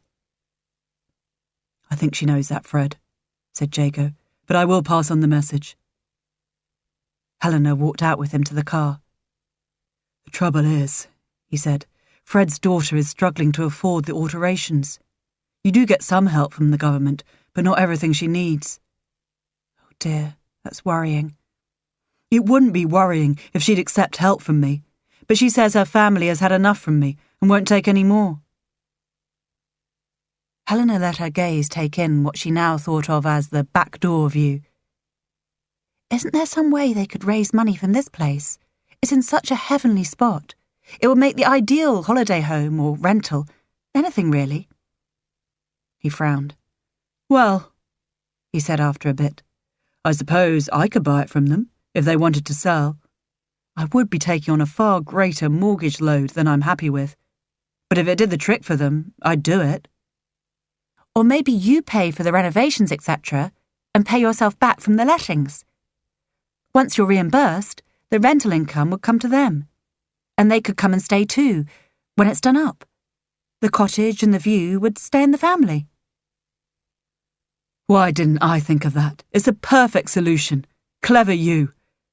I'll still have to borrow a fairly hefty amount, but nothing like as massive. Excited, he put his arms round her and lifted her off the ground before giving her a big kiss on the cheek. I'll put it to Maureen. See what she says. When he came back from his trip a few hours later, he said, First, the road's back open. Second, Chilly wants to hear from you ASAP. And finally, Maureen was delighted with your suggestion. I had to explain that the money for the repairs would be a loan and not a gift, and she was quite happy. They thought they'd have to sell Fred's house, and although they knew it was for the best, they were very sad at the prospect.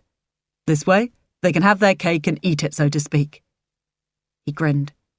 And, as she's accepted a quick injection of cash from me, her house will be Fred-friendly very soon. Now he looked more serious. Then we can go home. 2 mornings later, Maureen and her husband came for Fred, which was a relief, for although Helena and Jago had developed techniques for looking after him, it had become increasingly clear he needed a properly modified home. When Helena heard a car drive up, while Jago and Fred were in the bathroom giving him a shower before his journey home, she went out to meet it. So, said Maureen, a pleasant-looking woman in her 50s with a warm smile. Are you the wonderful woman John has been talking about? Helena was thrown, partly by Maureen's use of Jago's old name, but more by his apparent description of her. I'm Helena, she said. I can't answer for anything else. You are wonderful, because you've been helping John look after my dad, so just accept the compliment. She gave Helena a quick hug. It's been a bit of a nightmare, getting the house ready for Dad. I bet, said Helena. But John has saved the day, again. Well, he told me that Fred saved him when he was in a very dark place, so he's delighted to be able to give something back. He's given back with interest, said Maureen. Come in, said Helena. Though it's your house, really. I put the kettle on ages ago.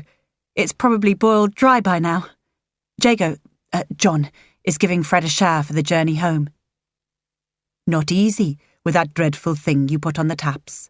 I never have been able to work it without soaking the bathroom and myself. Oh no, nor me, said Helena. Now tea, or would you prefer coffee? They had a quick chat before Maureen said, Well, Dad, it's time we were getting off. Fred looked as if he would argue and then said, I suppose you're right. Not that Newport is that far. It will take us a while to settle you in the other end, said Maureen, and the family all eager to see you. Fred smiled. They're a good lot. I'm very lucky. When the car had driven away, leaving them waving on the hilltop, Helena realised she would miss Fred. She'd become very fond of him and remembered her mother saying that when you look after something or someone, you begin to care about them. He's a lovely person, she said. I really like him. And he likes you too. Really? How do you know? He told me. He said, Don't let that one slip through your fingers, young Jonathan. You'll regret it forever. Oh, said Helena, feeling herself blush. Yes, he's very wise, is Fred. He moved around so his arms encircled her. What do you say to us, making us a permanent thing? What do you mean? She looked up at him, fairly certain she knew, but not quite sure enough to reply without clarification. I'm asking you to marry me. He gazed down at her, a sense of wonder in his expression. I decided I wasn't going to try the whole marriage thing again. It was such a disaster before. But you're different. 1,000 thoughts and questions floated through Helena's mind like motes of dust. Could she trust him? And did he love her as much as she loved him? Her silence made him talk more. I've never met a girl like you, Helena. So sweet and kind, and yet so maddeningly attractive. I didn't realise girls came in that model. I thought they were all selfish and narcissistic. But to be honest, I think I'd have fallen in love with you, even if you hadn't rescued the kitten or done anything kind. I know it hasn't been long, but it feels right. I feel I've met my other half. But how do you know it's real? You thought you were in love before. Because it's happened without me realising it. I love you, Helena, for better, for worse. And if you leave me, you should know I'll go on loving you for the rest of my life. I realise it's not easy for you, because you don't know who is declaring their love to you. Is it Jonathan, or is it Jago? Well, I tell you, it's Jago. Jonathan was a boy who was made a man by bad things happening to him. But can you believe me? Can you trust me? Helena's uncertainty left her, as surely as if it had never been there. Of course she could trust him, and he had told her he loved her pretty clearly. Oh, Jago, of course. And yes, I'd love to marry you. He gave a deep sigh of relief before his hold on her tightened, and he kissed her. Chapter 33. Jilly had put on a brave mother's smile while she waved off her daughter into the rainstorm, but she was very worried. Watching your child get over heartbreak was, she knew, one of the hardest parts of being a parent, and she really hoped she didn't have to do it for Helena and Jago. They were such a good couple, so well suited, and whatever his past, she was certain Jago was a good man.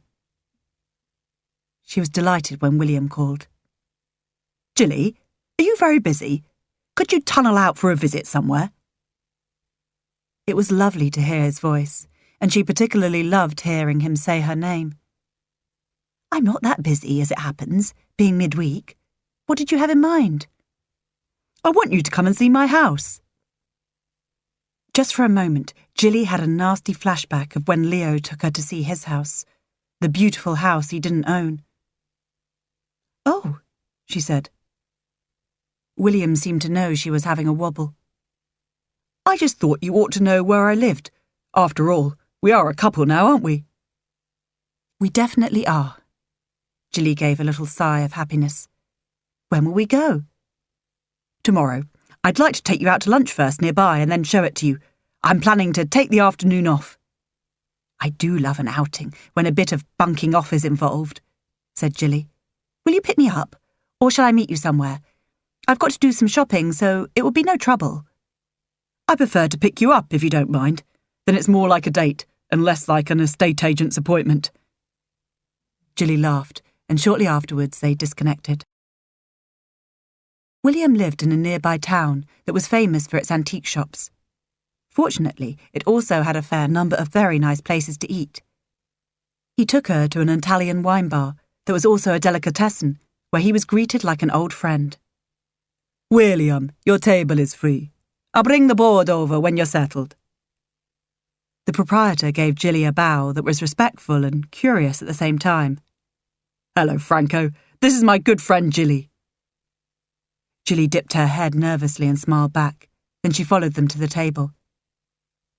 I'm not going to bother to ask if you come here often, she said, when they were both seated. He laughed. It's my regular. I live very nearby. A townhouse? Yes. I can't wait to see it.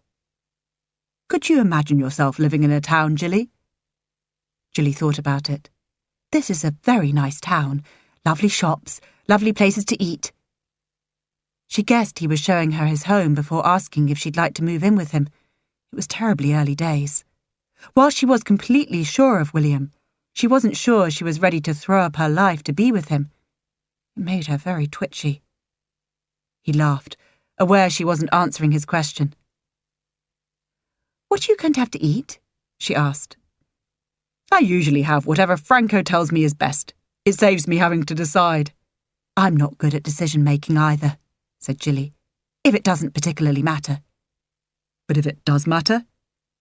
I'm usually okay on those. Franco came up. So, what can I get you? What's a special? Asked William. Asparagus with a little pasta, said Franco. That sounds delicious, said Jilly. We'll have 2 of those then. He looked at Jilly. A glass of wine? Yes, please, said Jilly. Wine would help.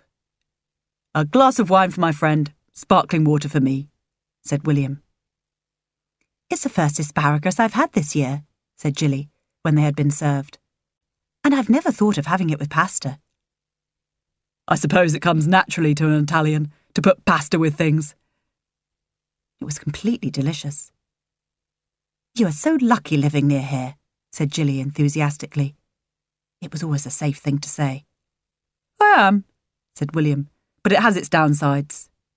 Really? Not that near the gliding club, for example. Oh, said Jilly. Have you been gliding lately?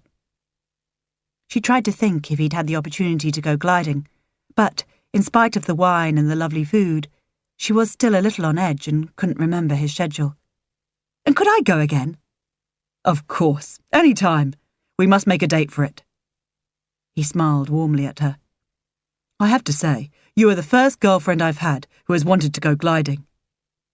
Have you had a lot of girlfriends? Jilly felt this was an opportunity to find out about William's past without appearing nosy. A few since my wife died. None of them remotely serious. He put his hand on hers and looked into her eyes. Before she could respond, Franco came over. Can I get you dessert? Coffee, peppermint tea? William looked at his watch. I think maybe we'd better have coffee at my house, if you don't mind, Jilly. Not at all, said Jilly. She was keen to see it, and to find out if William had invited her here for more than just to look at the place where he lived. She turned to Franco. But another time, I'd love to try your desserts. That pasta was amazing. A woman who eats desserts, said Franco, with a satisfied nod. Excellent. William's flat was just across the road. I own the whole property, but, as you see, the bottom part is currently an antique shop. He opened the door and ushered Jilly in. Oh, what a lovely shop, said Jilly, although she realised the antiques were all very high-end and beyond what she would have permitted herself to spend. Don't get distracted, said William firmly. Hello, Peter. We're just going upstairs, he said to the proprietor. As Jilly went up the steps ahead of William, she wondered if the look Peter had given her had been as speculative as Franco's. She was getting the impression that William bringing a woman home was unusual. He unlocked the door. There, he said. Go in. Jilly was in a beautiful first-floor sitting room and found herself moving to the triple window that overlooked the street. The room was large and had a beautiful stone fireplace. It appeared to have been furnished from the shop down below. Of course, it would be perfectly possible to take back the shop and incorporate it into the house, said William. The kitchen is through here, and rather small. It was small, but very well fitted, and perfectly big enough for one, or even two. William opened another door. Bedroom, ensuite, dressing room, etc. There are 2 more rooms upstairs. There's a bathroom there too.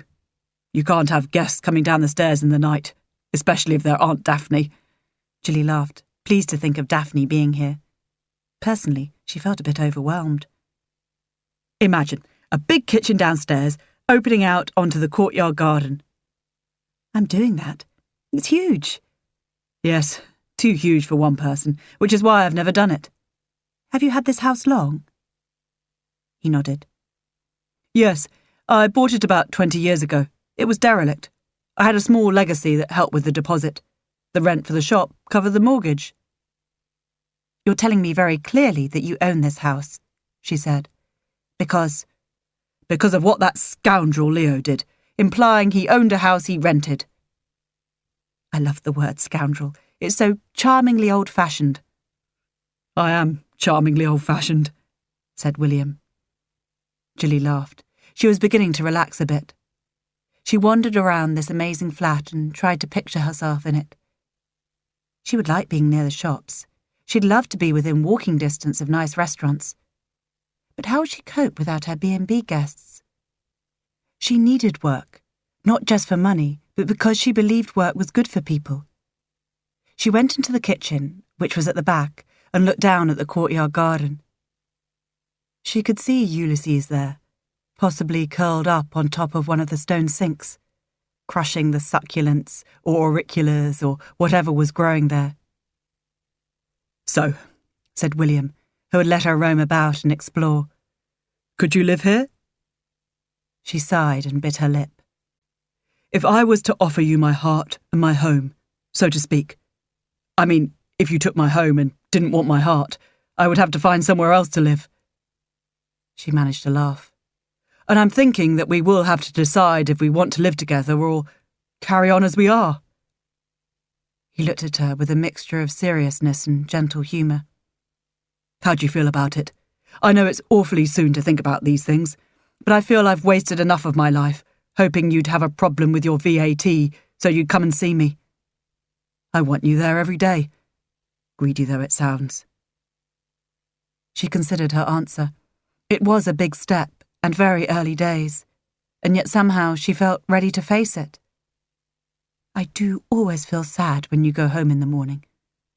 "So do I. But although this is a really lovely house, flat, whatever, I'm not sure it's quite for me. The thing is, could you live in my house?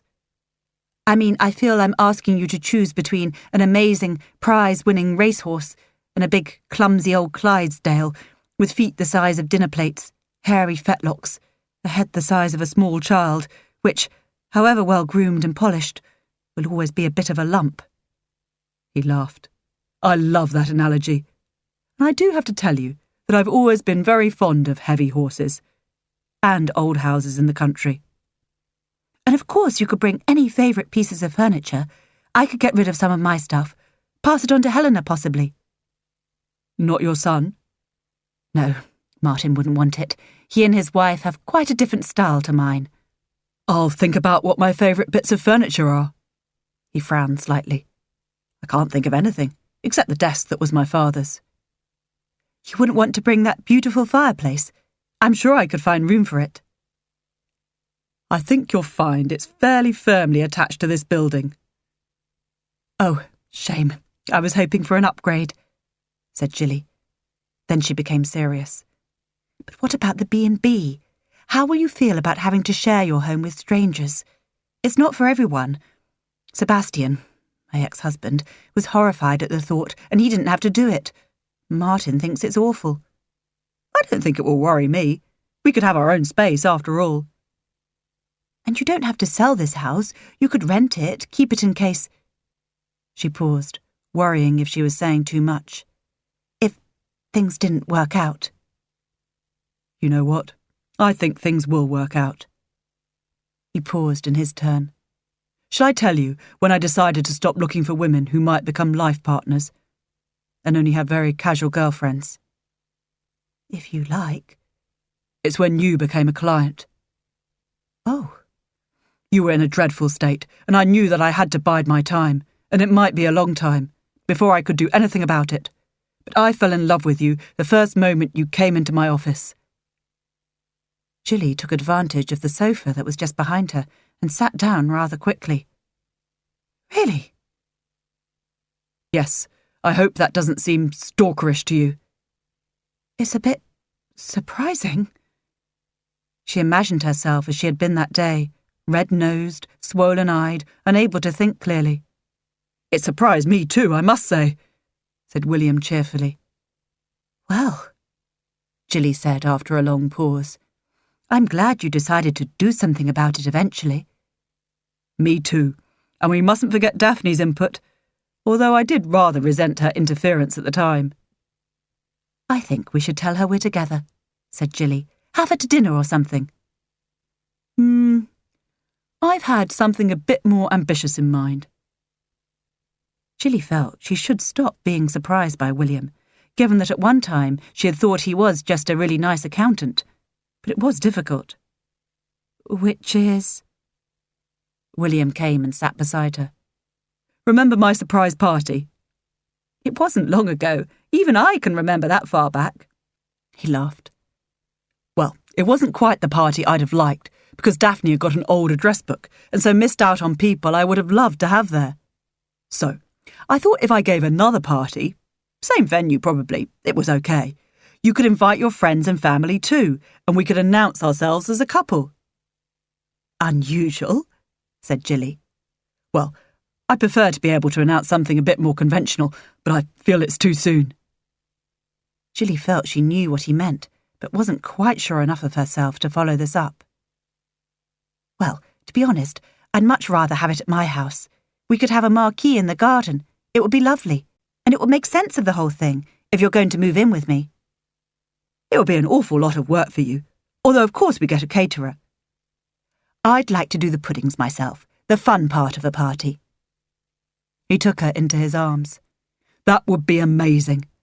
How soon do you think we could do it? I don't know.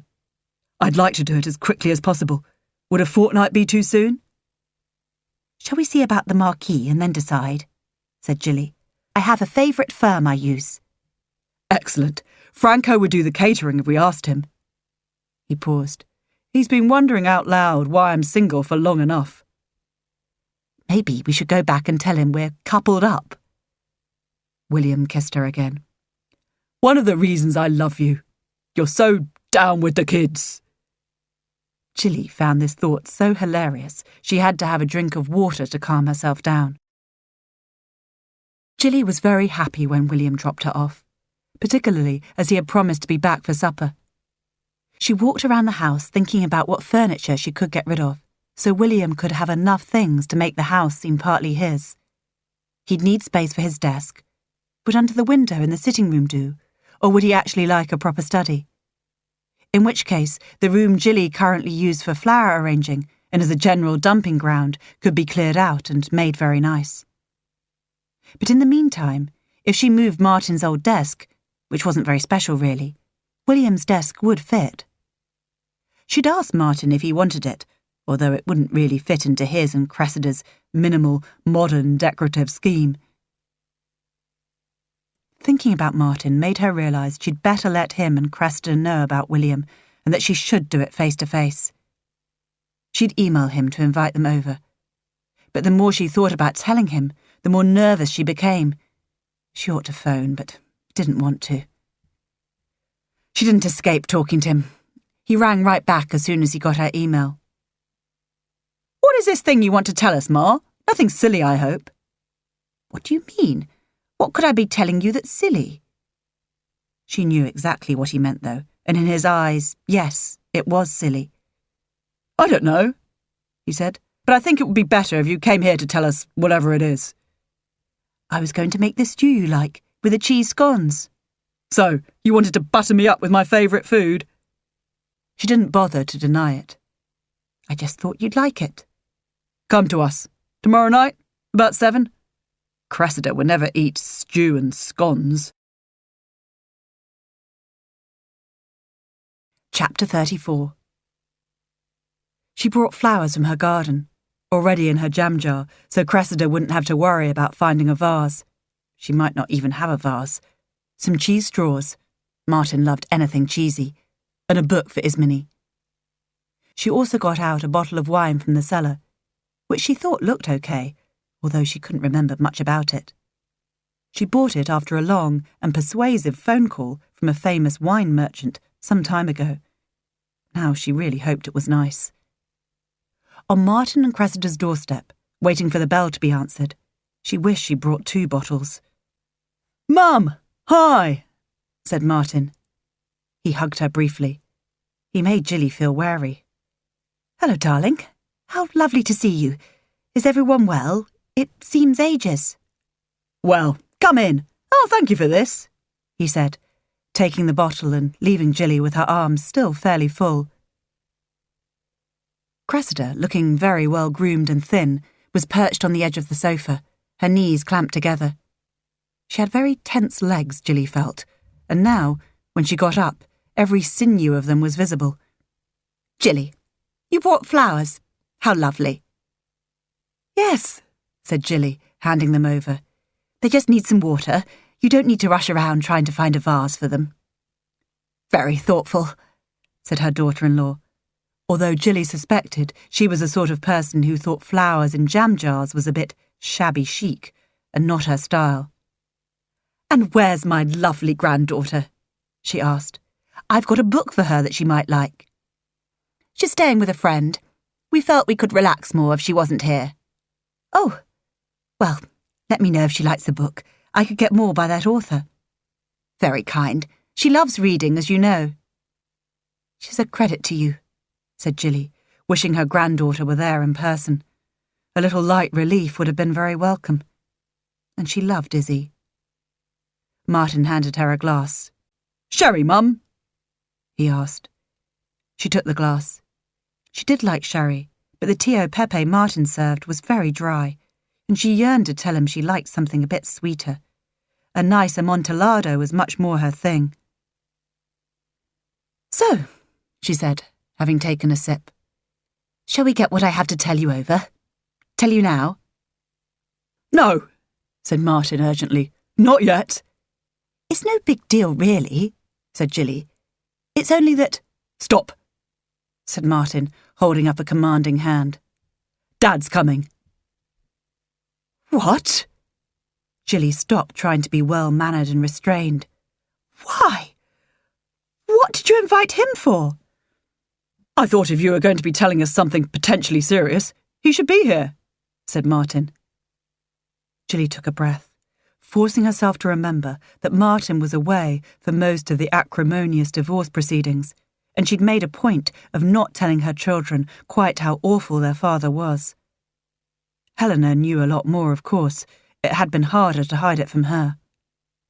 "What I have to tell you, Martin, is absolutely nothing to do with your father." "Well, it must be something important, or you wouldn't be making such a big deal of it," said Martin. Jilly drained her sherry glass. This was going very badly. Martin was so hostile. Maybe she should just say that she wanted to get rid of his desk, but not say why.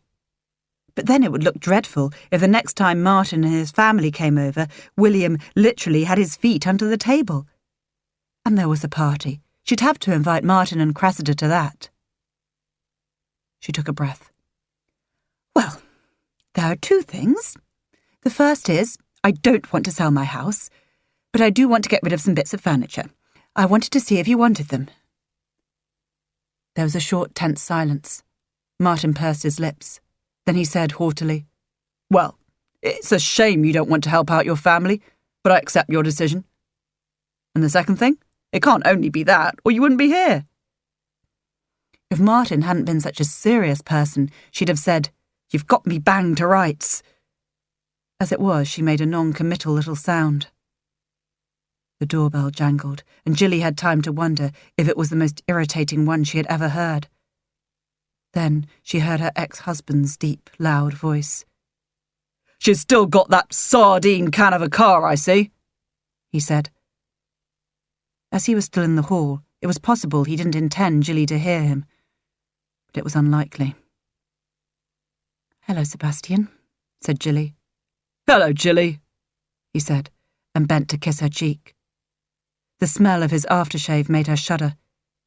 "It's been a while," she said. "Well, you know why. I would have been more than happy to keep things amicable, but you couldn't seem to do that."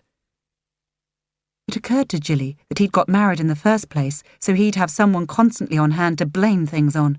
Nothing was ever his fault. It was always hers, however unreasonable he'd been. "Shall we go through?" said Cressida, who seemed nervous. "It's all ready." Although she knew Cressida would be perfectly prepared, Jilly leaped to her feet. "Let me give you a hand." She followed Cressida through to the kitchen. "I'm so sorry, Jilly," said Cressida immediately. "It was not my idea to invite Sebastian. I've always thought there was another side to why your marriage broke down." "There was, but I never wanted my children to see quite how bad things were. It was harder to keep it from Helena, Who was still at home, though? Cressida nodded. Jilly spotted an open bottle of wine. Do you mind if I have some of that? I'm going to need help if I'm going to get through this. Of course, said Cressida. You can always get a cab home. Jilly smiled faintly. While Cressida's back was turned, she sent William a little text asking how he was. Making contact with him gave her courage. Back in the dining room, sitting round the glass table, which made you cold if you leaned on it, Cressida served out salmon and steamed vegetables. Everyone was given 2 little new potatoes. Martin put an inch of wine into each wineglass. The wine didn't have room to breathe. It had room to hyperventilate and faint, Jilly felt. Very grateful for the extra half glass she'd gulped down in the kitchen. She was still trembling with indignation that Martin had invited Sebastian without telling her. 3 forkfuls in, Martin said, "So, what's the big announcement, Mum? Apart from the fact that you don't want to sell your house." With everyone looking at her, Jilly, just for a moment, was tempted to declare she had a terminal illness just to see their faces. And in fact, this thought gave her courage. Think how much worse the whole revelation could have been. Okay, well, it's quite simple. William, my boyfriend, is moving in with me. We'll have to get rid of some furniture, and I wondered if you wanted your old desk, Martin. She knew she'd been lucky to get such a long sentence out without being interrupted. During their marriage, even when she wasn't delivering life-changing news, Sebastian had found it very hard to let her say more than about 5 words at a time. "What?" shouted Sebastian, spitting a little. "Mum, William is your freaking accountant," said Martin. "Jilly," said Cressida, who had been an ally for such a brief time. "What about Leo?" "Leo and I were not destined to be a couple," said Jilly, deciding not to tell Cressida that Leo was a lying fantasist with strong leanings towards embezzlement. "You're going to let your miserable accountant move in with you?" demanded Sebastian, leaning towards her in the intimidating way he had used so often in their marriage. "Well, let me tell you, that's not going to happen." "It's nothing to do with you, Sebastian." Jilly reached out for the bottle and topped up her glass. "Really, Mum, how can you even think of moving another man into our home?" "I raised my children in that house, the one you insisted on keeping, although I was entitled to half," said Sebastian. "But you didn't raise your children in it. I did, and I did keep it. It's mine, and if I want William to share it with me, it's my decision. Cressida, dear, is there more wine somewhere?" "Getting drunk won't help," said Martin. "Usually, I'd agree with you," said Jilly, her head never clearer. "But right now, I think wine is the only answer." "So, tell us about this William, then," asked Sebastian. "He's an accountant," said Martin, as if that was sufficient to damn him. "His hobby is gliding," said Jilly. Sebastian laughed. "Well, you won't be able to join in with that, will you?" "Oh, yes, I will," said Jilly quietly. "I like gliding." The way she said it gave the impression she'd done it more than once, but as she fully intended to go often, it wasn't really a lie. "What?" said everyone, more or less at the same time. The general disbelief was at once patronising and rather satisfying. "It's amazing up there. We live in such a good area for it. The scenery is so beautiful." "But you won't even fly in a small plane," said Sebastian. "A lot of things have changed since you knew me," she said. "I'm not the woman you left crying in a heap." She picked up her glass. It was empty. Cressida leaned across and topped it up. "You can't do this. You know I won't permit it," said Sebastian. A memory of fear touched Jilly like a ghost. He'd been a bully and frightened her. The expression coercive control hadn't been in use at the time, but that was exactly what she had suffered throughout her marriage. She would give in to keep the peace until she stopped giving in, and that was when he began to get really threatening. "You have no power to stop me doing anything," said Jilly. "You bullied me all through our marriage, and I put up with it for the sake of our children. But they're grown up now, and your influence over me is finished. I have met a man who makes me happy, who loves me and who is kind. We're going to live together, and there's not a thing you can do about it." "Oh, really? I think you'll find I can do a lot." She gave him a look which she hoped made him feel like dirt under her shoe. "Now, if you'll excuse me," she said, picking up her handbag, "I'll just pop to the loo." Once she was in the hall, Jilly opened the front door and let herself out. She walked down the drive and past her car. She knew she wasn't fit to drive, although she still felt very clear-headed. When she was out on the road, she found her phone. She sent Cressida a quick text thanking her and explaining she had to leave unexpectedly. Then she went to favourites and called a taxi. Because she was a good customer, they said they'd come immediately. However, she knew it would take them a good 15 minutes to reach her, and she began to feel anxious in case anyone came out of the house to look for her. She walked along the road and round a bend, so she would be out of sight. While she was walking, adrenaline making her heart race, Jilly's mind focused on the failure of their marriage. In Sebastian's opinion, men were the ones to be adored, to be pandered to, appeased, obeyed. Jilly blamed his mother for making him believe this. She'd been a strong woman who never pandered to anyone, but she'd never liked Jilly, never thought she was good enough for her son. Jilly had been perversely pleased that they'd stayed married until after Sebastian's mother had died, not giving her the chance to say, "I told you so." Martin shared some of his father's faults, although Cressida would never be bullied, and back there she had been a little bit on Jilly's side. Although Jilly realised now she and Martin had set her up with Leo to try to get him to persuade her to sell her house. However, she doubted if they'd intended that Leo should ask her to marry him in the bizarre way he had. She realised these thoughts weren't calming and tried to focus on something else. But at that moment, there was nothing else. She tried some deep breathing, and that did help. Then she heard what she'd been dreading, slamming car doors and raised voices. She stepped behind a tree, hoping she was hidden, and heard a car drive away at speed, shooting past the tree where she was sheltering. Sebastian always set off before he thought where he was going, before he'd done up his seatbelt, and latterly before he'd put on his glasses. Now he'd have been better off looking for her on foot, but that wasn't his way. Thank goodness. Although she was anxious, lest the cab would arrive and the driver not be able to find her, she stayed where she was. It was possible that Martin would also go in search of his mother. There was the sound of a second car, but as far as she could tell, it was going in the opposite direction. So, Sebastian and Martin had both gone off in their fast cars, looking for a woman who wasn't exactly a speed walker.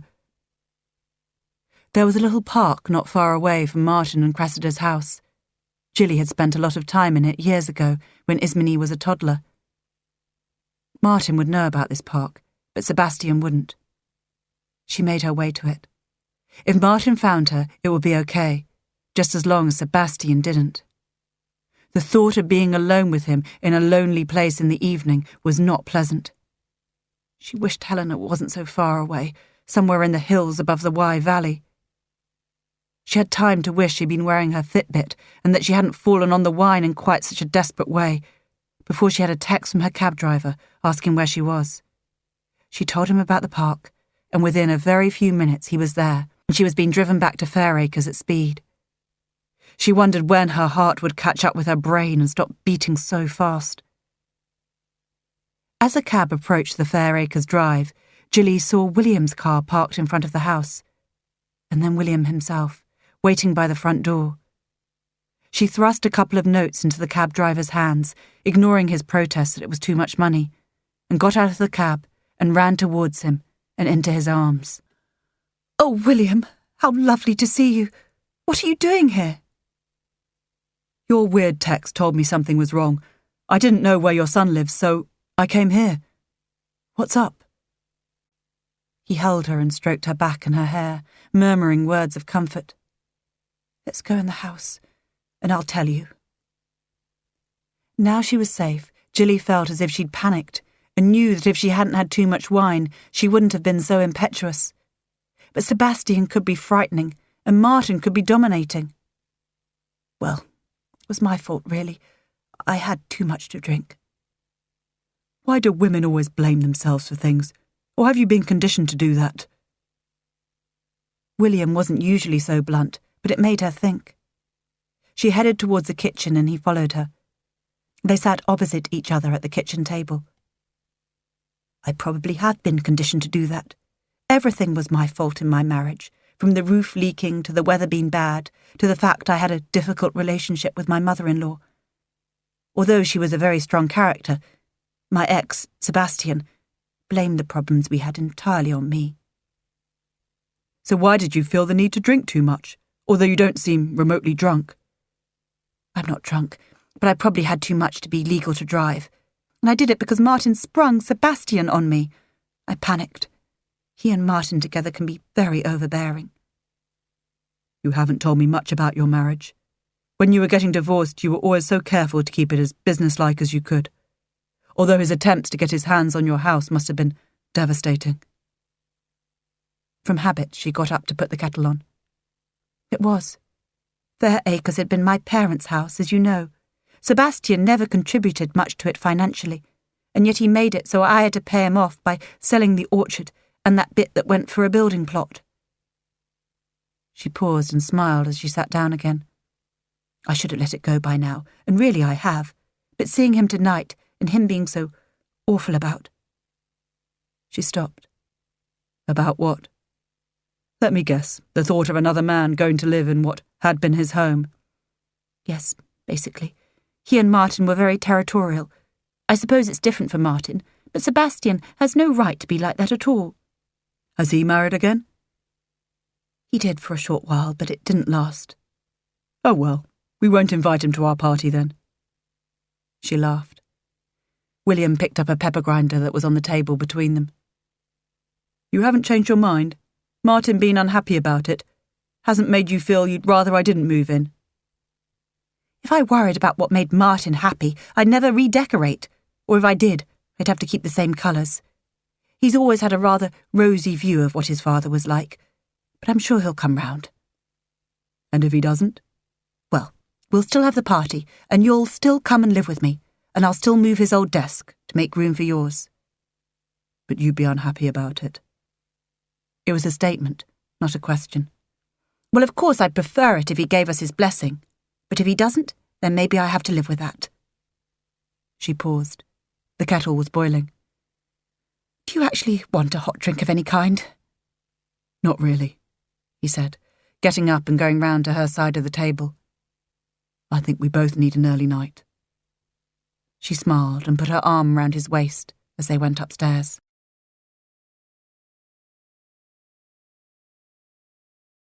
End of CD 8. CD 9.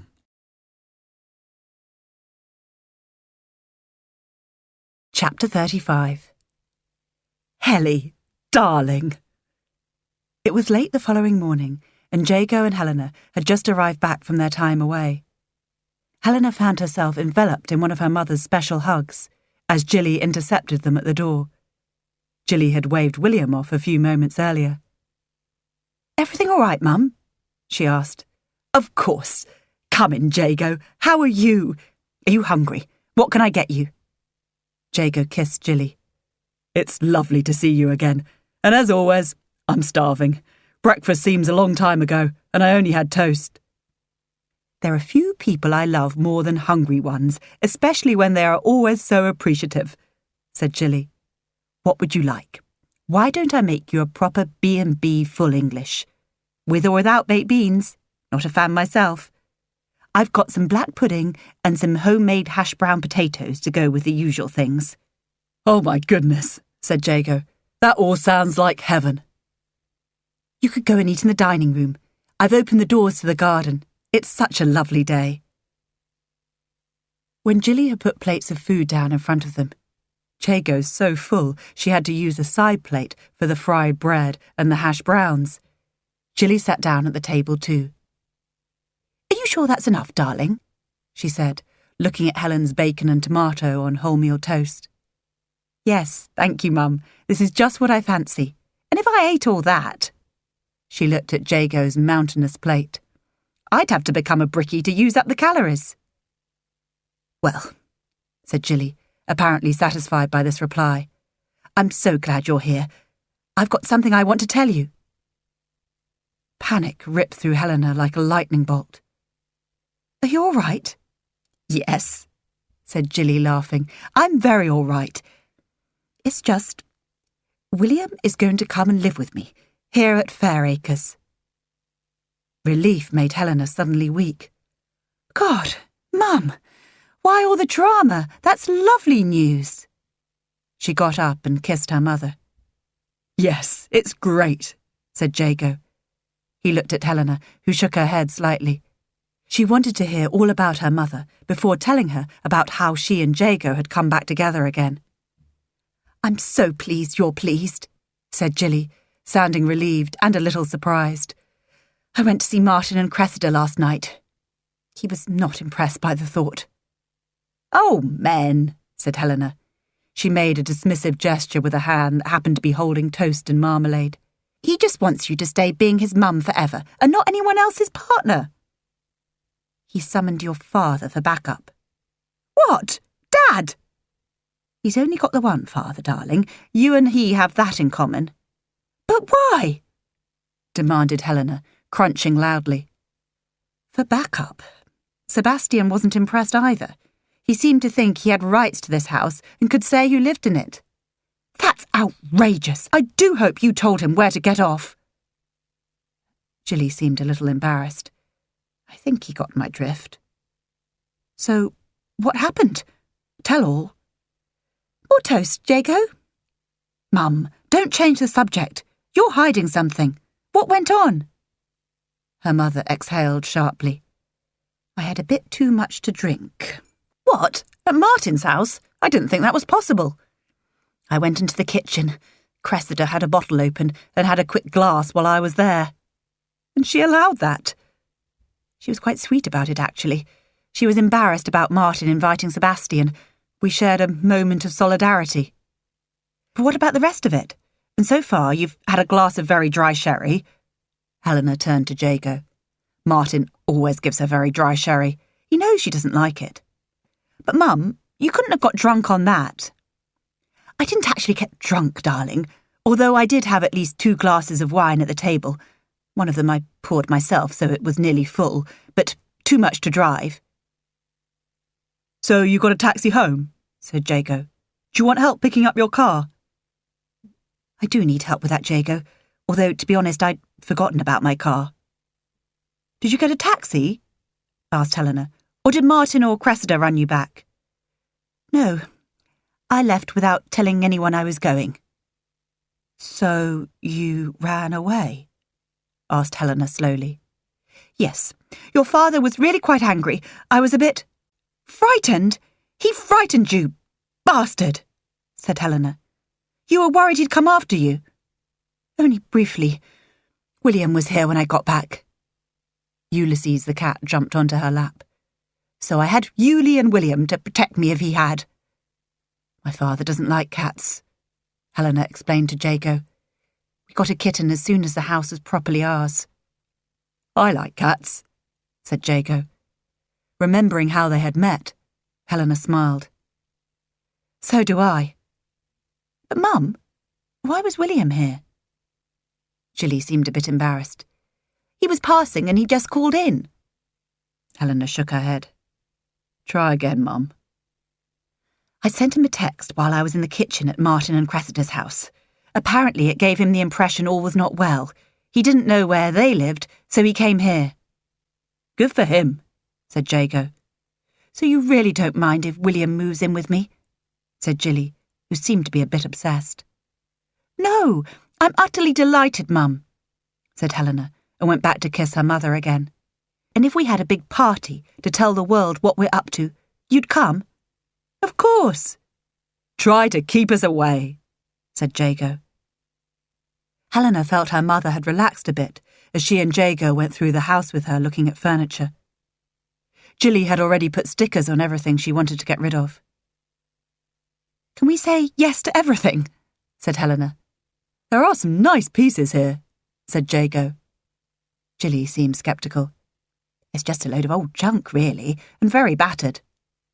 I like battered, said Jago, and I'd like to restore some things. But do ask Martin, said Helena. I'd hate him to think we'd taken everything. Jilly cleared her throat. I'll ask him. I'm not sure any of this is his and Cressida's style, though. No, but you know what he's like, said Helena. He'll get cross if he isn't asked. Jilly sighed. He will. Are you tired, Mum? You must be. We'll do the car another time. We'll get out of your hair and let you find an escape to the country to sleep in front of. Helena hugged her mother. Don't worry about Martin. He'll come round eventually. But Jilly couldn't relax. After Helena and Jago had gone, Jilly went out through the front door to deadhead her hanging baskets. She was so happy that Helena was completely relaxed about her living with William, but while Martin was upset about it, she couldn't properly relax. She was surprised to see her car parked there. She sighed. Its presence implied that someone, probably Martin and Cressida, had delivered it without coming in to say hello. All her happiness about living with William melted away, leaving her with a feeling of unease. She and Martin had never been as close as she and Helena for all sorts of reasons, but while she didn't always like him, she did love him very much. The thought of him being upset with her was heartbreaking. She'd gone against Martin with regard to selling her house and releasing some capital so they could upgrade. And while she hadn't liked to disappoint him, she knew she was right to stick to her guns and keep the home she loved. But maybe inviting William into that home was going too far. Maybe it was unfair to Martin when he was so against it. And even if Martin was being unfair, she and William were quite happy as they were, or at least happy enough. Or perhaps the elegant townhouse near the shops and restaurants should be considered seriously. Should she throw her lot in with William, sell her home, and share out the money? Even though she made herself think about it, she knew she couldn't do that. But nor could she do something that would make her son so unhappy. Before she could change her mind, she rang William. I can't do this, she said the moment he answered. There was a tiny pause. Can you hold that thought? He said. I'm coming to see you. Could you do that? Suddenly Jilly yearned for the comfort of his arms around her. Don't go anywhere. I'll be with you in half an hour. Jilly was thinking about lunch when William arrived. She couldn't decide between soup or salad or a sandwich and had half made all three, unable to focus because she was so preoccupied with Martin and his feelings about her living with William. She'd always put her children first and felt that was right. But Martin wasn't a child anymore. Was she crazy to put his needs above her own? She got out her phone, tempted to ring Helena and ask her what she thought, but realised it wasn't fair on her. Helena and Martin didn't always get on that well, and she couldn't risk making that worse. Then her phone buzzed in her hand. It was a text from William. Nearly there. Delighted, she put down her phone and ran upstairs to check her makeup and to decide if she was wearing the right thing. She ran down again when she heard his car and was in his arms before he had a chance to get to the door. She felt her tension and anxiety begin to melt away as he held her, and she knew she was in the best place in the whole world. She let him go reluctantly. Can I make you lunch? Have you reached a point of no return with lunch? I'd like to take you out. He smiled a little questioningly. I'd like to take you gliding. Oh, I'd love to go, she said. And no, I can just fling everything back into the fridge, although I'd better find a jumper.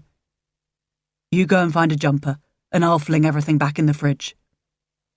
As she went back up the stairs, she felt elated, knowing for certain that she wanted him in her life and her home forever. He was already well established in her heart. William did a good job magicking away Jilly's abortive attempts at lunch. Sebastian had never learned where anything went in all the years they were married. She knew it would be very different with William. You look lovely, said William, and even Jilly, who never realised when she was being complimented, couldn't mistake the light of love and desire in his eyes. Phone. He handed it to her. Now let's go gliding, before we get distracted. Jilly was still nervous about gliding, but once they were up in the clouds, she really did feel she'd left her problems and concerns on the ground. It was another beautiful day, and William had been able to borrow a 2-seater glider at short notice. Apparently, everyone needed accountants, and William did the accounts for most of the gliding club. A couple of phone calls and he had acquired one for the afternoon. He told her all this on the way to the club, not letting her tell him he couldn't move in. They both knew the situation, but William felt Jilly could make the decision better with a clear head. Gliding was a perfect head clearer, he said. And so it proved.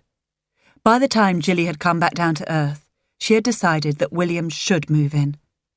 But there was still a place in her heart that hurt for her son.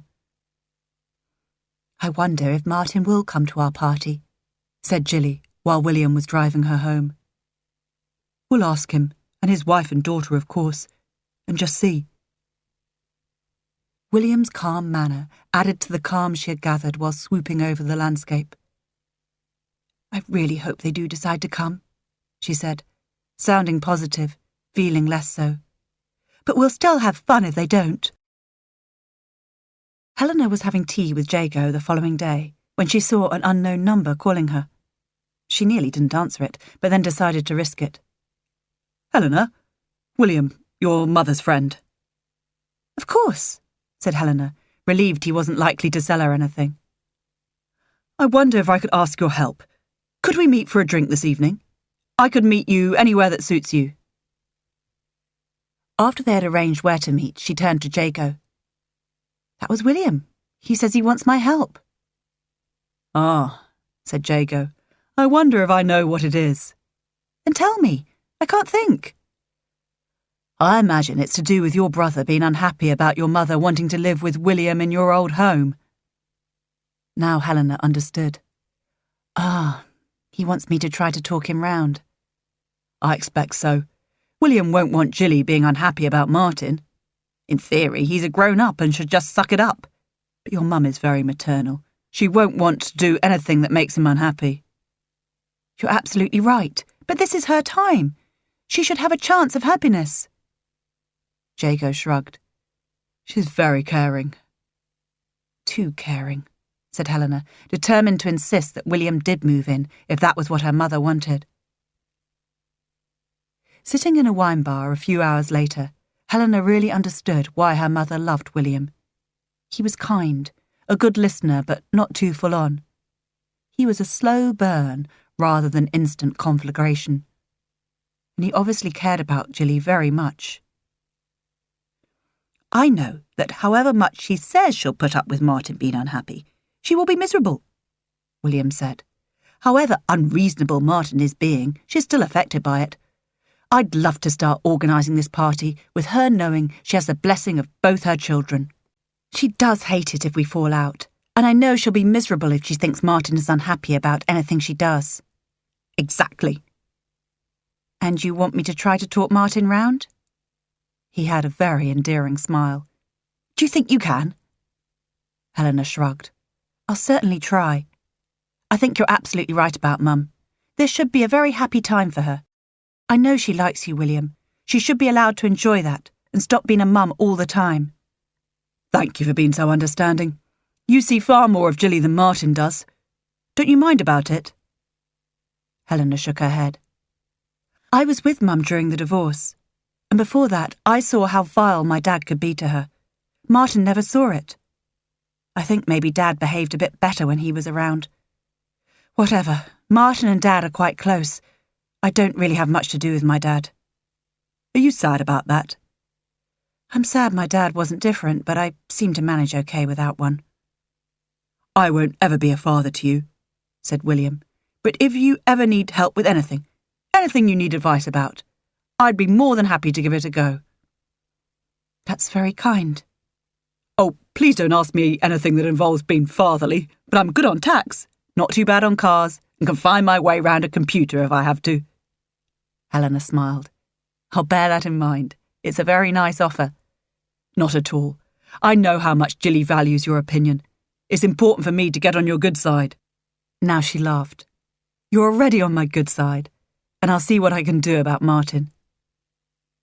There are some things you may not know. Martin and Cressida tried to set Jilly up with a man. Leo, yes, I know.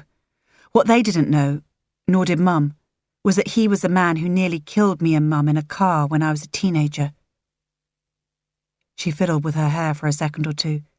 Then she flung her plait over her shoulder. I don't know if Mum's told you, but I have this weird thing. I can recognise people and remember who they are. I can also do it if only a bit of them is on show, like in a photograph. She sighed. It's not always a great talent to have, to be honest. Jilly did mention it, which makes Martin's dislike of me a bit ironic. I know, and they were dead set on Mum selling her house so she could move into a nasty little annex and look after their daughter. Outrageous. William nodded.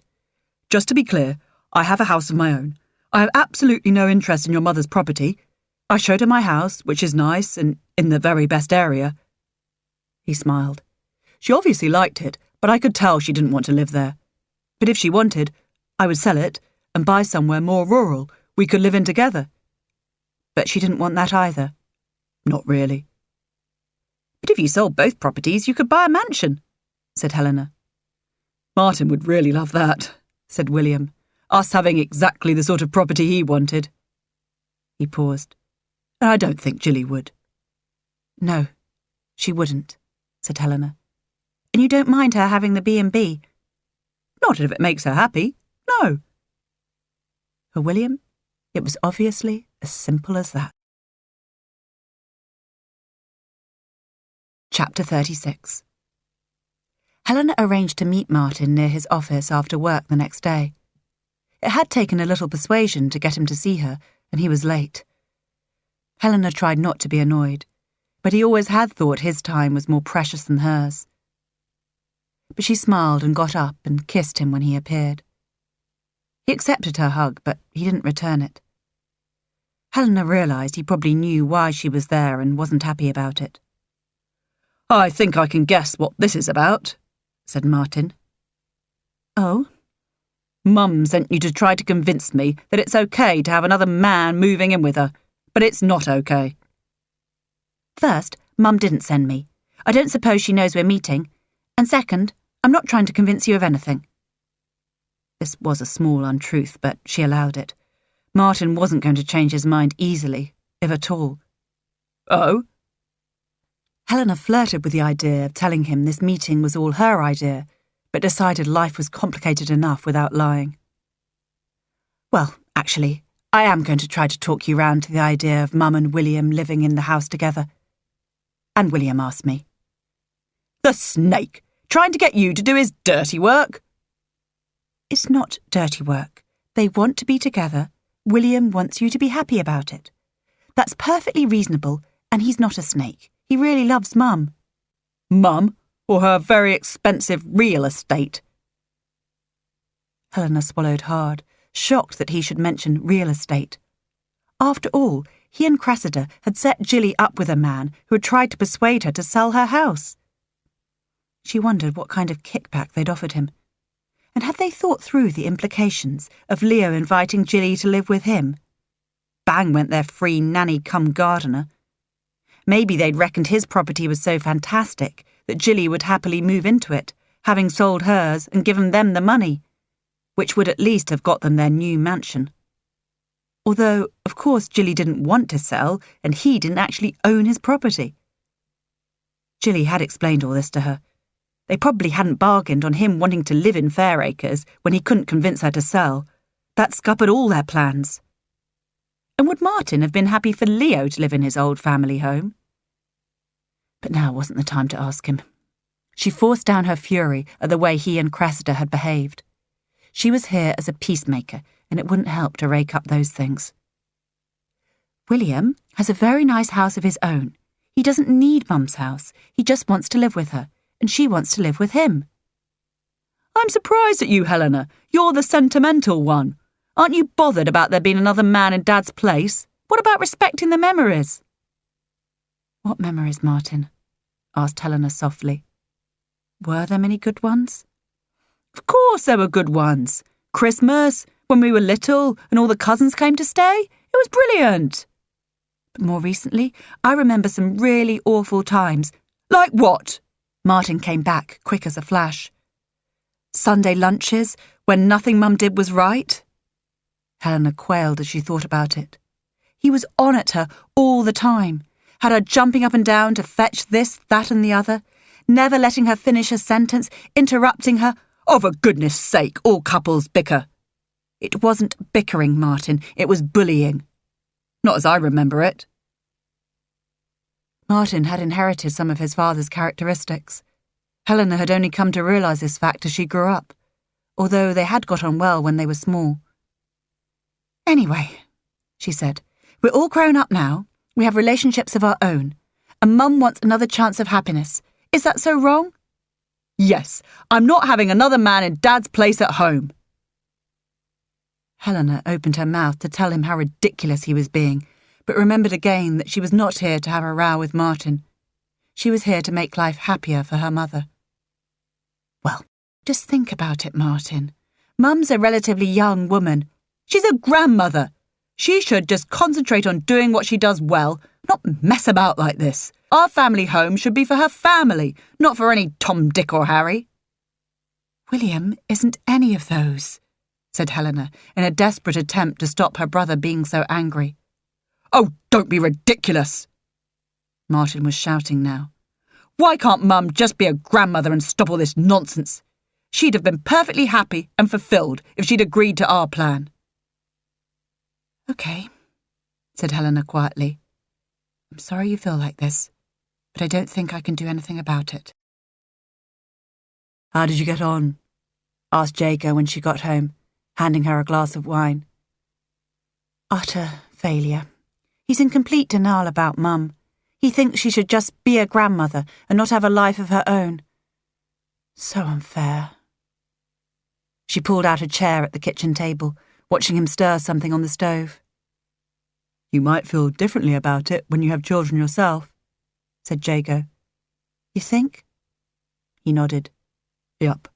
I think when you've got a little one, you'll be forever running over to Jilly with your baby." He tasted something and then threw down the spoon. "I won't be able to be around all the time during the day. You'll need your mum." "I'm sure I will, but I hope I won't expect her to sacrifice her entire life for me and my babies." Jago smiled in a way Helena thought was distinctly soppy. "You want to have lots of babies?" She was feeling fairly soppy herself just then. "Think so. I'd see how it went after the first." "So, we'd better get a move on. Get married. It's not essential to be married to have children, of course, but I think your mum might prefer it." Helena wasn't sure her mother would particularly care, but she was keen on the getting married idea. She nodded. "So, we'd better go ring shopping." "What a good idea." "Would tomorrow be too soon?" said Jago. "Tell me if you feel rushed." "Tomorrow would be perfect." She smiled. "This is a lovely ending to a rather medium day." "It's so kind of you to come over and help with the puddings," said Jilly the following week. Helena hugged her. "It's a tradition, us making puddings together. What are we doing?" Helena had been delighted when Jilly had asked for her help with the announcement lunch she and William were giving. "We'll start with the amaretti cheesecake. Do take your ring off." Helena looked at her left hand with a sentimental smile. Her fourth finger was adorned with an antique topaz and diamond ring, which she thought was the most beautiful thing ever. "I will, but I'll put it in my bra so I don't forget it." "It's a lovely ring," said Jilly. "Jago wanted to buy me a socking great diamond. It would take years to pay off. His previous fiancée had insisted on one of those.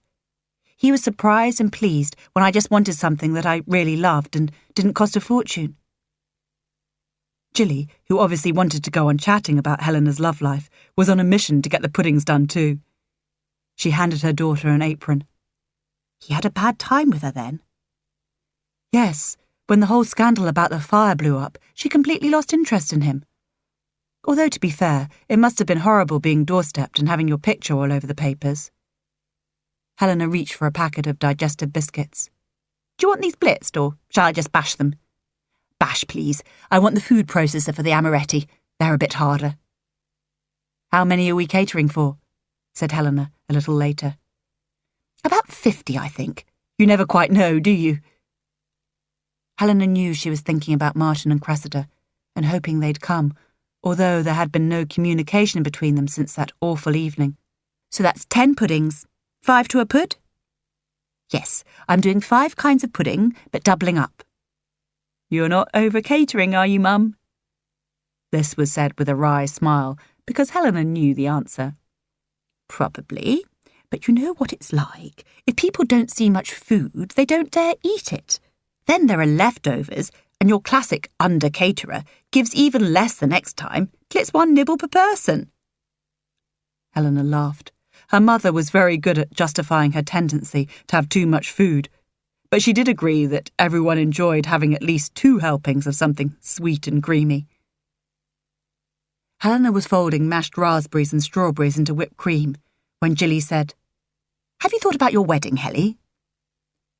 Yes, you can't help it when you're engaged, I've discovered. So, what do you fancy? Helena looked at her mother. What I'd really love, but only if you're absolutely okay with it. Yes? Helena knew that her mother knew what she was going to say. I'd love to have it here, in a marquee in the garden. Simple, not too expensive. Flowers in jam jars, fairy lights in the trees. It sounds lovely, and I'd be thrilled to have it here.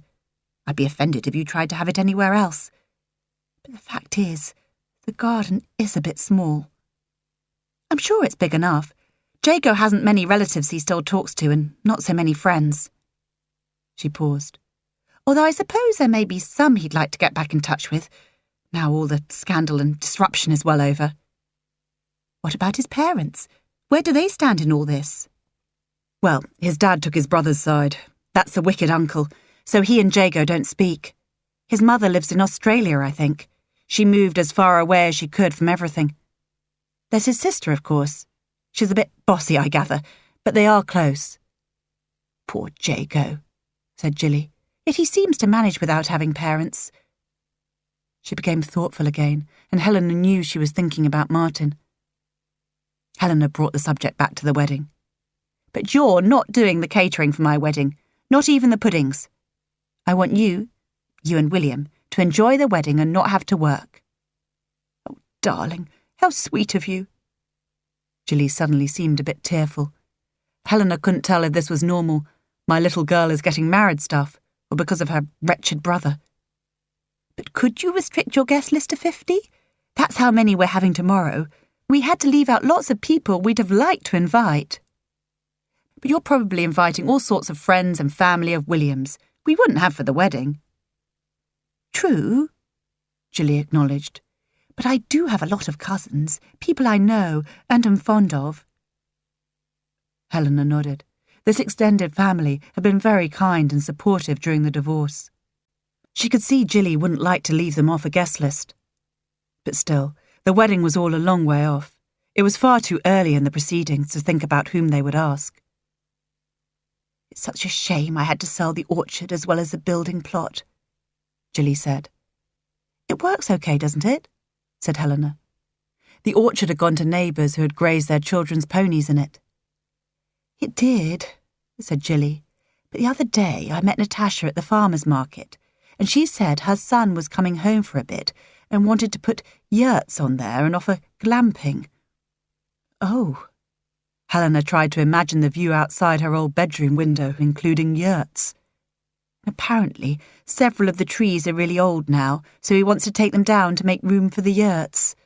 Natasha seemed a bit embarrassed about it and asked if it would affect my bed and breakfast business. What did you say?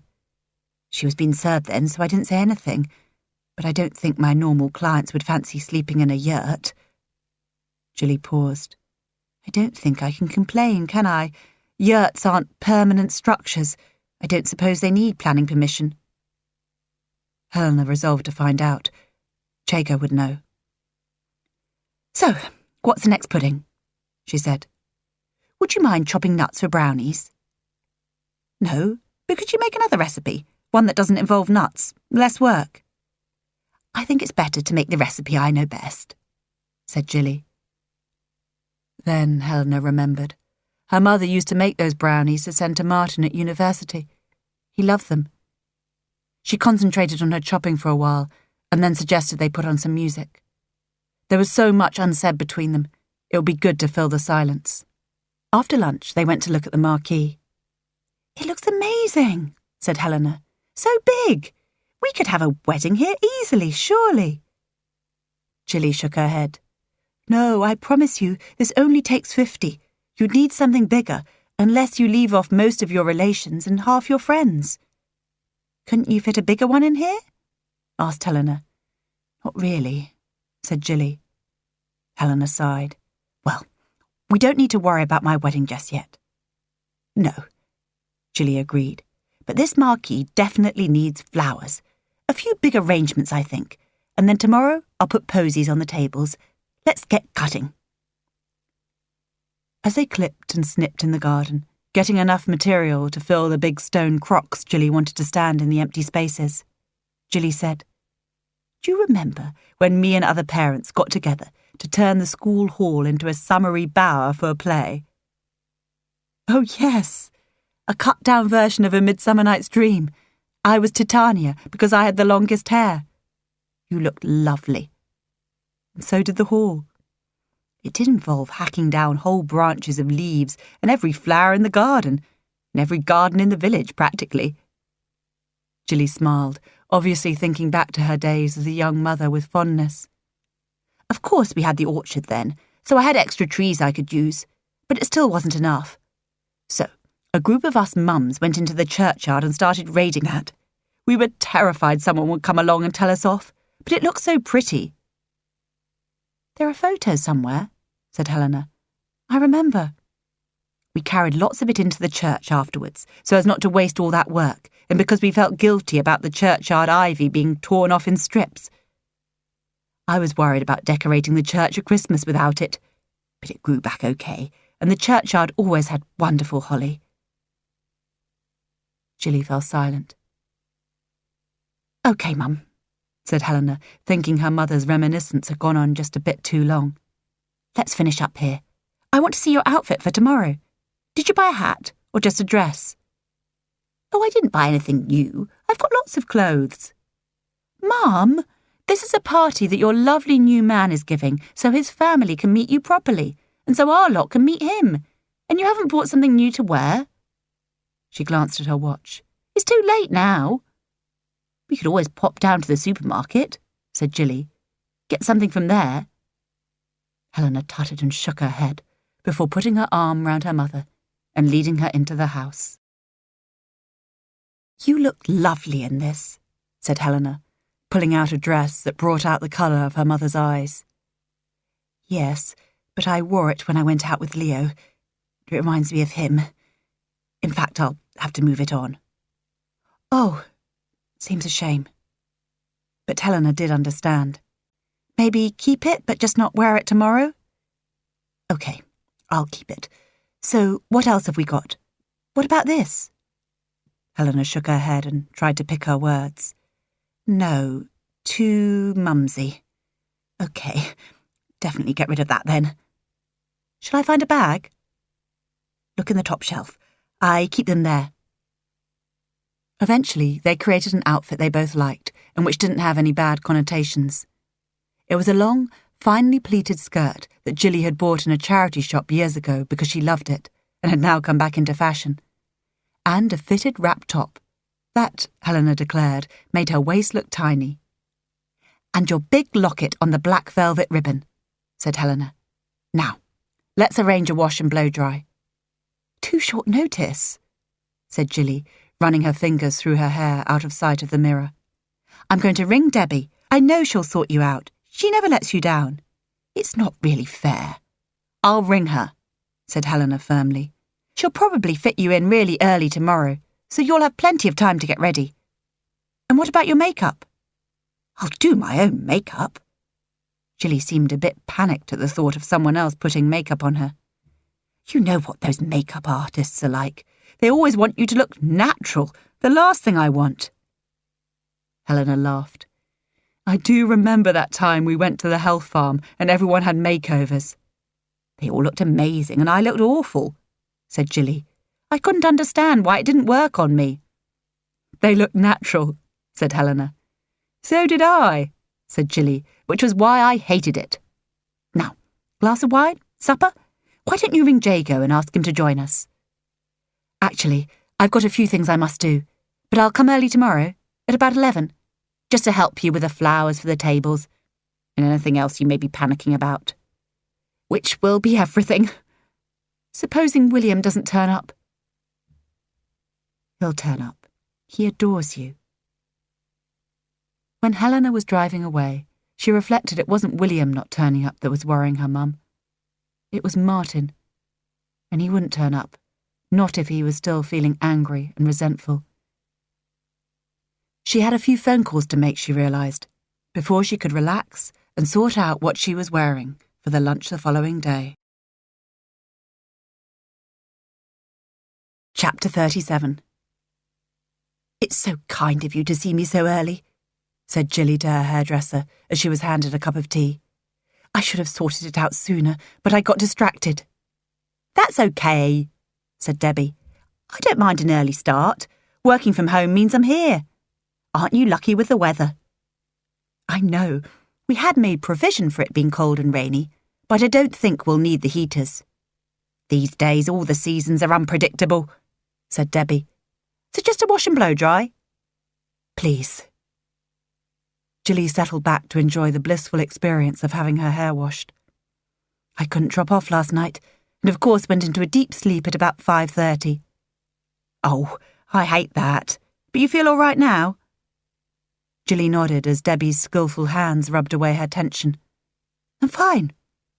You know, when people say fine, they always mean the exact opposite. Jilly laughed. No, I really am fine. She crossed her fingers under her robe. While she longed to confide in Debbie and knew she'd be wise and non-judgmental, she felt that not talking about Martin's refusal to accept William made it less real. Besides, there was nothing she could do about it today. So, tell me about William then, said Debbie, when Jilly had moved from the wash basin and was in front of the mirror. He's lovely. Sort of quiet, but exciting enough for me. What do you mean? Or shouldn't I ask? Jilly was perfecting her I'm totally happy laugh, and executed one now. I mean, he took me gliding, and I loved it. Debbie was suitably impressed. Wow, Jilly. She hesitated. Should I just take a bit off the back? It seems a bit heavy. Jilly liked the effect her new enthusiasm for gliding had on people. She briefly considered buying a set of motorbike leathers and telling everyone she had a Harley. Her reputation as a nice lady would finally be in pieces. Feeling better for having her hair done, when Jilly arrived home, she went out to meet the caterers who had arrived while she'd been away. Franco, from the Italian wine bar near William's house, who was in charge, was delightfully Italian, full of compliments and charming comments on the surroundings. Once she had been reassured that everything that should be served hot would be, and the cold things would be cold and not room temperature, she allowed herself to be taken to see the contents of Franco's special van. There were platters of charcuterie, so finely cut you could probably read through it. Plates of stuffed artichokes like little roses, finely sliced courgettes formed into cylinders and filled with, Franco told her, pine nuts and breadcrumbs, parmesan and thyme. Salvers of stuffed courgette flowers, almost too pretty to eat, and comforting troughs of aubergine parmigiana, lasagna, and something Jilly couldn't identify but looked delicious. Everything will be served just as it should be, said Franco. Our waiters will fill glasses, provide water and soft drinks. Everything will be perfect. I'm so happy, said Jilly. We are doing our best for William, said Franco. He is a good man. There were also bowls of salad, and piles of roasted asparagus. Enough vegan and healthy options to please even Cressida, should she happen to come. "It all looks amazing," Jilly said. "Thank you so much." "As I said, it is for William. He once helped us when we were in trouble. And now he has a beautiful companion. We want to do our best for her too." He took this opportunity to kiss her hand. As she went back into the house, she was blushing and chiding herself for being flattered. Franco probably said that to all the girls, she told herself. Now, to see to the flowers for the tables. As she went round her garden, secateurs and bucket of water in hand, followed by Ulysses, who was grumpy because he'd been thrown out of the catering van several times, she realised she was excited. Mostly she was looking forward to seeing William. He had rung her while she was in bed, and it had been lovely talking to him. Sadly, one of the things he had said was that he wouldn't be able to get to the house until just before the party. But that was okay, as she was used to dealing with these things on her own. As she went round, snipping and stripping off excess leaves, she fought the cold little bit of her heart that reminded her Martin was unhappy. But she wouldn't have behaved differently, she realised. She was just as entitled to happiness as he was. He would get over it. He was an adult, and he would eventually realise she was allowed to be happy with another man. She left the flowers in her favourite dark shed to soak up as much water as they could. She was aware she should have picked them the previous evening, and then went up to have a shower. She would get ready after Helena had come and helped her arrange the flowers. A shower using her favourite honey-scented soap cheered her, and she pulled on some old and comfortable clothes, which were also soothing. The outfit she and Helena had chosen the previous day was hanging outside the wardrobe. She didn't dare look at it too closely, in case she changed her mind and had to go through the whole process again. She remembered Helena's surprise that she hadn't wanted to buy anything new. This made her laugh. Helena was notoriously reluctant to buy new clothes herself. She had finished doing her makeup when Helena arrived. "Are you up there? I'm here to do the flowers." She ran up the stairs. "Oh, jeans and an old linen shirt. I thought we'd sorted out your outfit yesterday. Your hair's looking good, though." "Thanks, but I'm not going to do the flowers in my glad rags. Let's have a cup of coffee and get these flowers done. Time is moving on." When there were flowers on every table, and the large arrangements had been tweaked, not everything looked as perky as it should have done. Helena and Jilly looked around them. "Oh, this is exactly what I'd love for my wedding," said Helena. "Yes, but it'd only work if you just want something very small," Jilly reminded her patiently. A split second later, Helena said, "I think something a bit bigger would be lovely, as long as it can be here, like this. But we'll squash it into the garden somehow." When Jilly went up to dress, she realised that Helena wasn't particularly bothered about having a big wedding, but that she wanted her mother to have what she wanted for her daughter. She was touched, and knew she was very lucky that they got on so well. They were bound together by adversity, she decided, and that was why she and Martin weren't as bonded. As Jilly was tweaking her hair and worrying about her earrings, she was aware of feeling anxious, stage fright probably, and then she heard the front door creak. She went to the top of the stairs and listened. It could be the one bed and breakfast guest she hadn't managed to cancel, or one of Franco's staff members. It was unlikely to be a burglar, but she thought she should go down and check. She was halfway down the stairs when she saw a man with his back to her looking at the visitor's book. On the bottom step, she realised it wasn't a burglar. It was worse. It was Leo. He turned as he heard her, and she realised when she saw him properly that he was very drunk. She took a breath. She would have to play this very carefully. "I heard you were having a party," he said. "Yes, but I didn't invite you, Leo." "No, you didn't. That's because you're having it with your new fancy man." "His name is William," she said calmly, lowering her voice, hoping it would encourage him to lower his. "I know what his name is. He's your accountant. And does he know that you must have been keeping us both on a string at the same time?" "It wasn't like that, Leo, And now could you please leave? No.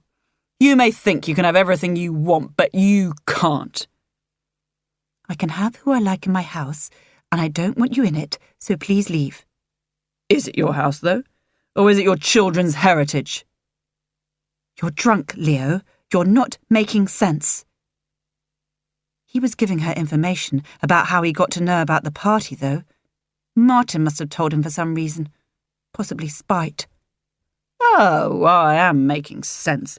I'm just not quite as clever about life as you are, am I? You saw the main chance and you took it. You decided shacking up with your boring accountant was a better bet than I was.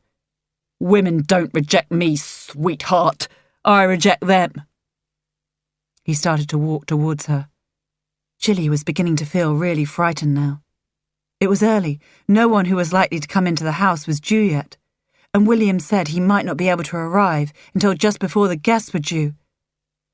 Leo was so menacing, angry, resentful. The thought that he might try to rape her crossed her mind. She didn't let it linger. She was a relatively fit woman, and she could either fight him off or escape. She backed away, edging towards the sitting room door. The French windows were open. If she got into the sitting room, she could get outside. You're a little slut. Do you know that? He said, still walking towards her. His hand shot out just before she reached the door, and his fingers gripped her shoulder. She shut her eyes, not wanting to see his face approaching hers. Her mouth went dry, and her brain stopped functioning. Then suddenly, he was pulled away.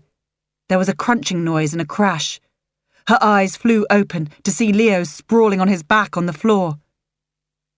Now, get out, said William. He went to Leo and helped him get up from the floor. Oh, God, he's drunk. He can't drive. I'll ring Helena, said Jilly. I'm sure Jago will help if he can. Taxis aren't keen on taking drunk people. Perfectly fine, said Leo. Furious, but clearly more in control of himself now. I'll make him some coffee, said Jilly, glad to have an excuse to leave the scene. Once in the kitchen, she found her phone and called Helena. Darling, is Jago there? Leo came round here and is drunk. We need to get him out of here urgently. She paused. William hit him. Oh, my God, said Helena, extremely impressed. I'll call Jago. He's just in the shower, but he can come out. A very short time later, Jago said, Hello, Jilly? What can I do for you? You couldn't come and pick up Leo and take him home? I know William would do it, but between us, I'd rather it was someone young and fit like you. Also, it won't matter if you're a bit late to the party. On my way, no worries. Helena came back on the phone. He's so kind, said Jilly. I must make him a cake or something. Don't worry, Mum, said Helena. He loves helping people. Mind you, he also loves cake. Jilly made a strong cup of instant coffee and took it out to the hall. Leo was sitting in the hall chair while William stood over him. Here's some coffee. You'd better drink it, Leo, she said. I'll take him home, said William. No need, said Jilly quickly. Jago is on his way. She suddenly felt weak and shaky. She went back to the kitchen quickly so she could sit down and breathe deeply. She realised now what a narrow escape she'd had. Thank goodness William had been earlier than he'd said he'd be. It took her a little while before she felt herself again. At last, she heard sounds that meant Jago had arrived. A few moments later, William came into the kitchen. Jilly got up and fell into his arms. Oh, God, thank you so much for rescuing me. I felt so vulnerable. She had a horrid feeling she was going to cry, which she really didn't want to do, as she'd made such a good job of her makeup. Darling, of course I'd rescue you. If I didn't, or couldn't, there would be no point in my being in your life, he said, holding her and murmuring into her hair. I'd go through fire for you. He paused. Although I must say, punching someone hurts so much more than I ever thought it could. Jilly instantly went into caring mode. Oh, William, come with me to the downstairs loo. I've got some arnica and plasters and things. I'm not sure I need a plaster. If you've broken a finger, I'll have to stick it to the next finger. I'm sure I haven't broken anything, said William, following Jilly. Let me just have a look. He allowed her to put arnica on it, and they were still crammed together in the tiny bathroom when he said, Is there time for me to have a cup of coffee before the guests arrive? Of course. You arrived early. Thank goodness. I know, I'm so glad. My errand took less time than I allowed for it. Jilly found her curiosity piqued. Was it anything exciting? Hardly, said William. I'm a boring accountant. She laughed, all her fear dissipated. Boring accountants are absolutely my favourite kind, she said, and kissed him. Helena found them in there. Is this the party venue? Sorry, didn't get the email. Jilly laughed, beyond embarrassment. No, there's no room for the band in here. Now Helena really did look confused. You're having a band? No, figure of speech, said Jilly. Now, let's get this party started. Woo! Mum, said Helena, now you're scaring me. And me, said William. A quick cup of coffee and we'll be ready to greet our guests. Jilly glanced at her watch. I think we need to open a bottle of something. Oh, me too, said Helena. I'll do it. She took a bottle of champagne out of the fridge, one of a few Jilly had hidden in there for later. When she'd dealt with a bottle and handed everyone a glass of champagne, she said, I want to hear all about William decking Leo. I so wish I'd seen it. I'm afraid I had my eyes shut, Jilly admitted.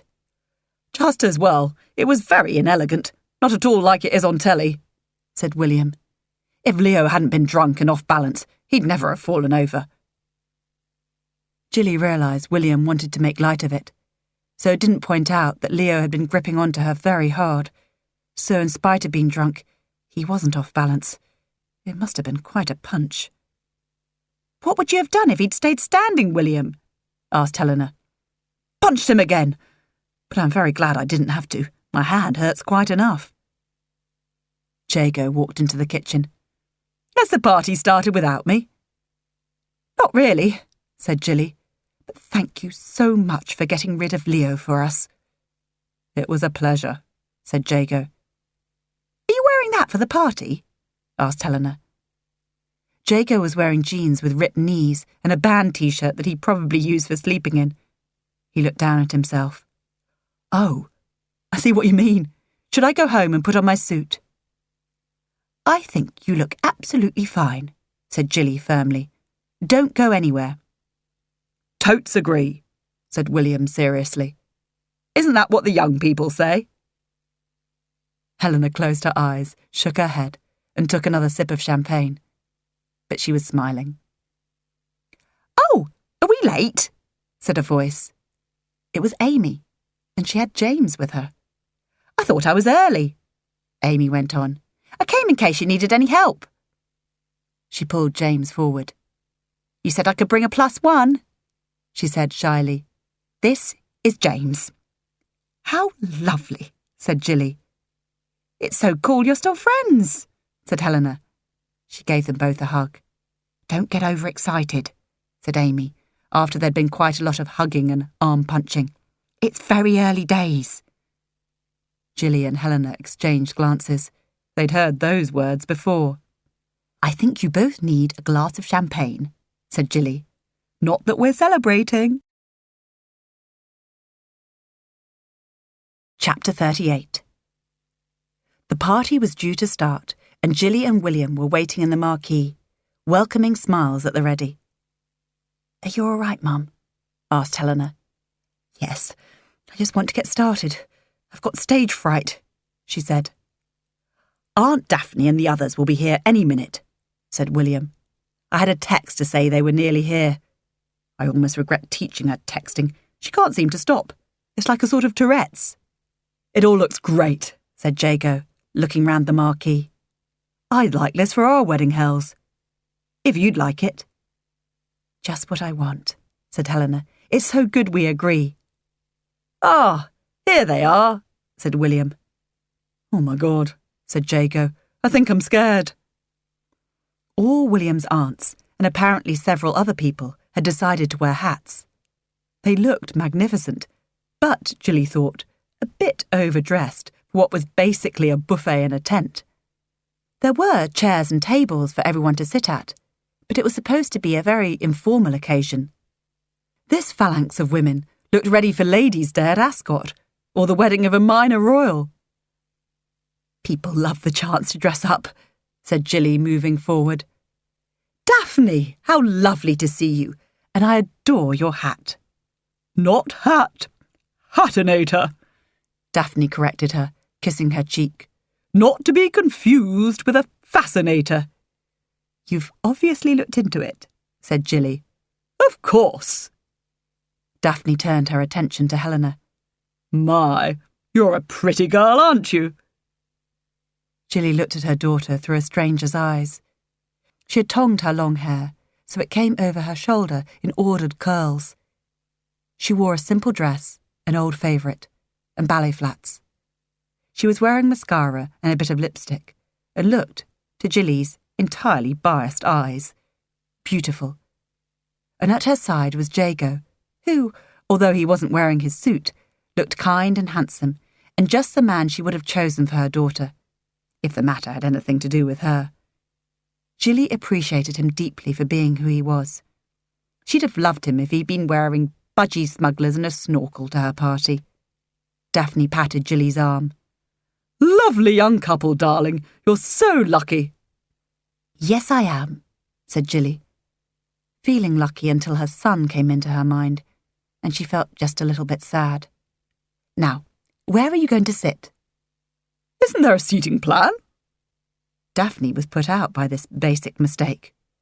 "Well, no, we thought people would just—" "Don't worry about it, darling. I'll organise it." Daphne clapped her hands. "People, follow me." Other guests began to arrive, and the enclave of hat-wearing aunties was less prominent. But they still looked like a flock of exotic parakeets on an English bird table. William and Gilly found they couldn't go and sit down themselves for a while. So many people wanted to congratulate them, which, Gilly realised, was really a chance for one set of friends to get a look at their friend's chosen partner. Gilly was glad to see the chaps from the gliding club, whom she knew. "You're looking very lovely, my dear," said one. "We're all so pleased that William has found the right girl at last, one who can join in with his hobby and not resent it. And you won't regret your choice either. Salt of the earth is our William." "I'm sure I won't," said Gilly, smiling happily. "He's perfect." "Not sure I'm perfect, darling," said William, overhearing. "I don't wash up very thoroughly." "It's okay," said Gilly, preparing to greet the next guest. "I have a dishwasher." People had mostly gone to the buffet and sat down again. The waiters had filled glasses, fetched water, and made sure that Daphne's little crew got cups of tea. William looked at Gilly. "Time for a quick speech." "Do we have to?" "Just a very short one," said William. "I think we should." "But you haven't got any food yet," said Jago. "I'll get you both some. If you go, you'll never get back to your seats." Gilly didn't want William to make a speech just yet, and she was glad to be presented with a plate of delicious food by Jago. It put off the moment when, basically, she had to give up hope. Although she couldn't really eat the food, she played around with it. She had just put a pepper stuffed with goat's cheese, and it transpired a bit of chili, into her mouth, when she saw some movement by the entrance of the marquee. It was Martin, Cressida, and Ismene. Martin was wearing a suit. Cressida was wearing a very bodycon gunmetal dress with a fascinator to match. And Gilly's only granddaughter was dressed in the kind of smocked dress Gilly would have refused to wear when she was a child. She thought her heart would overflow with happiness. Izzy waved at her. Gilly waved back. Martin and Cressida made their way across the marquee, through the people who still hadn't sat down with their plates of food. "Sorry we're late, Mum," said Martin. "There was a lot of traffic." He only met her eyes for a second or two, but that was enough. He was here. Gilly swallowed back tears of joy. "That top looks lovely on you," said Cressida. "It brings out the colour of your eyes." "You look lovely too," said Jilly, "but then you always do." "Are there chocolate brownies, Jilly?" asked her granddaughter. "Yes, I did them specially for you, but they're in the kitchen, in the tin. I didn't want everyone to have them." The little girl sighed. "Thank you. Mummy says I can eat whatever I like today." "William," said Martin with a nod. "Martin," said William. "We'd better find somewhere to sit," said Cressida, "and get something to eat." "There are some lovely salads," said Jilly. "I know," said Cressida. She smiled, really quite warmly. It was like being smiled at by a glacier, a bit unnerving. "We can do the speeches now," said Jilly happily, when she'd seen Martin and Cressida find seats. Izzy had gone into the house, probably to find the chocolate brownies. Jilly had made them in the vain hope she would get to eat them, and now she was. "Will you go first?" said William. "Are you making a speech, Mum?" Helena sounded surprised. Jilly hadn't planned one before, but now she got to her feet. "It's my house. I should welcome our guests." William tinged a glass. The conversation died away. "Hello, everyone," she said. "I won't keep you long. I just want to welcome you and thank you for coming. This party is just a bit of a celebration, and it's lovely to have you all here with us." She took a sip of champagne. "In case you're wondering what we're celebrating exactly, well, it's that gliding has become my hobby." There were cheers from the gliding club contingent. As that may seem a bit surprising to most of you, as it was a surprise to me, we thought we should mark it with a party. Now, I think William wants to say something. William got up. "Strangely, although I am delighted Jilly has taken to gliding, I think we're here to celebrate something slightly different, although no less momentous." "Did we go to the church service? I can't remember," said one of William's aunts. "William and Jilly are very modern," said Daphne in a stage whisper. "I don't think they're getting married." "Oh, that's very sad," said the first aunt. "I wouldn't have worn a hat if I'd known. I bought it specially." William cleared his throat loudly. "Just to set your minds at rest, beloved aunts and honorary aunts, I do have a ring in my pocket." Jilly gasped. Somehow, with everything else she had on her mind, this hadn't occurred to her. "Although I had intended to ask Jilly if she would do me the honour of becoming my wife in private," he leaned in and whispered in her ear. "I'm so sorry. Just say yes now for the sake of the aunts. I'll get Daphne to explain later if you don't want to marry me." "It's all right, William. I do want to marry you," Jilly whispered back, having just realised it was true. Assuming Jilly's answer had been positive, the aunts began chanting, "Show the ring! Show the ring!" "Oh, go on, William," said Jilly. "Show them the ring." "I'll show it to you first." It was a large sapphire surrounded by tiny diamonds. "I can change it if you don't like it." "It's lovely," said Jilly, holding out her ring finger. "Put it on." "I've got another present, but I insist on giving you that in private." Jilly held out her hand and everyone admired the ring. People flocked around them, congratulating them, admiring the rock on Jilly's hand, telling William what a lucky man he was. Martin came up.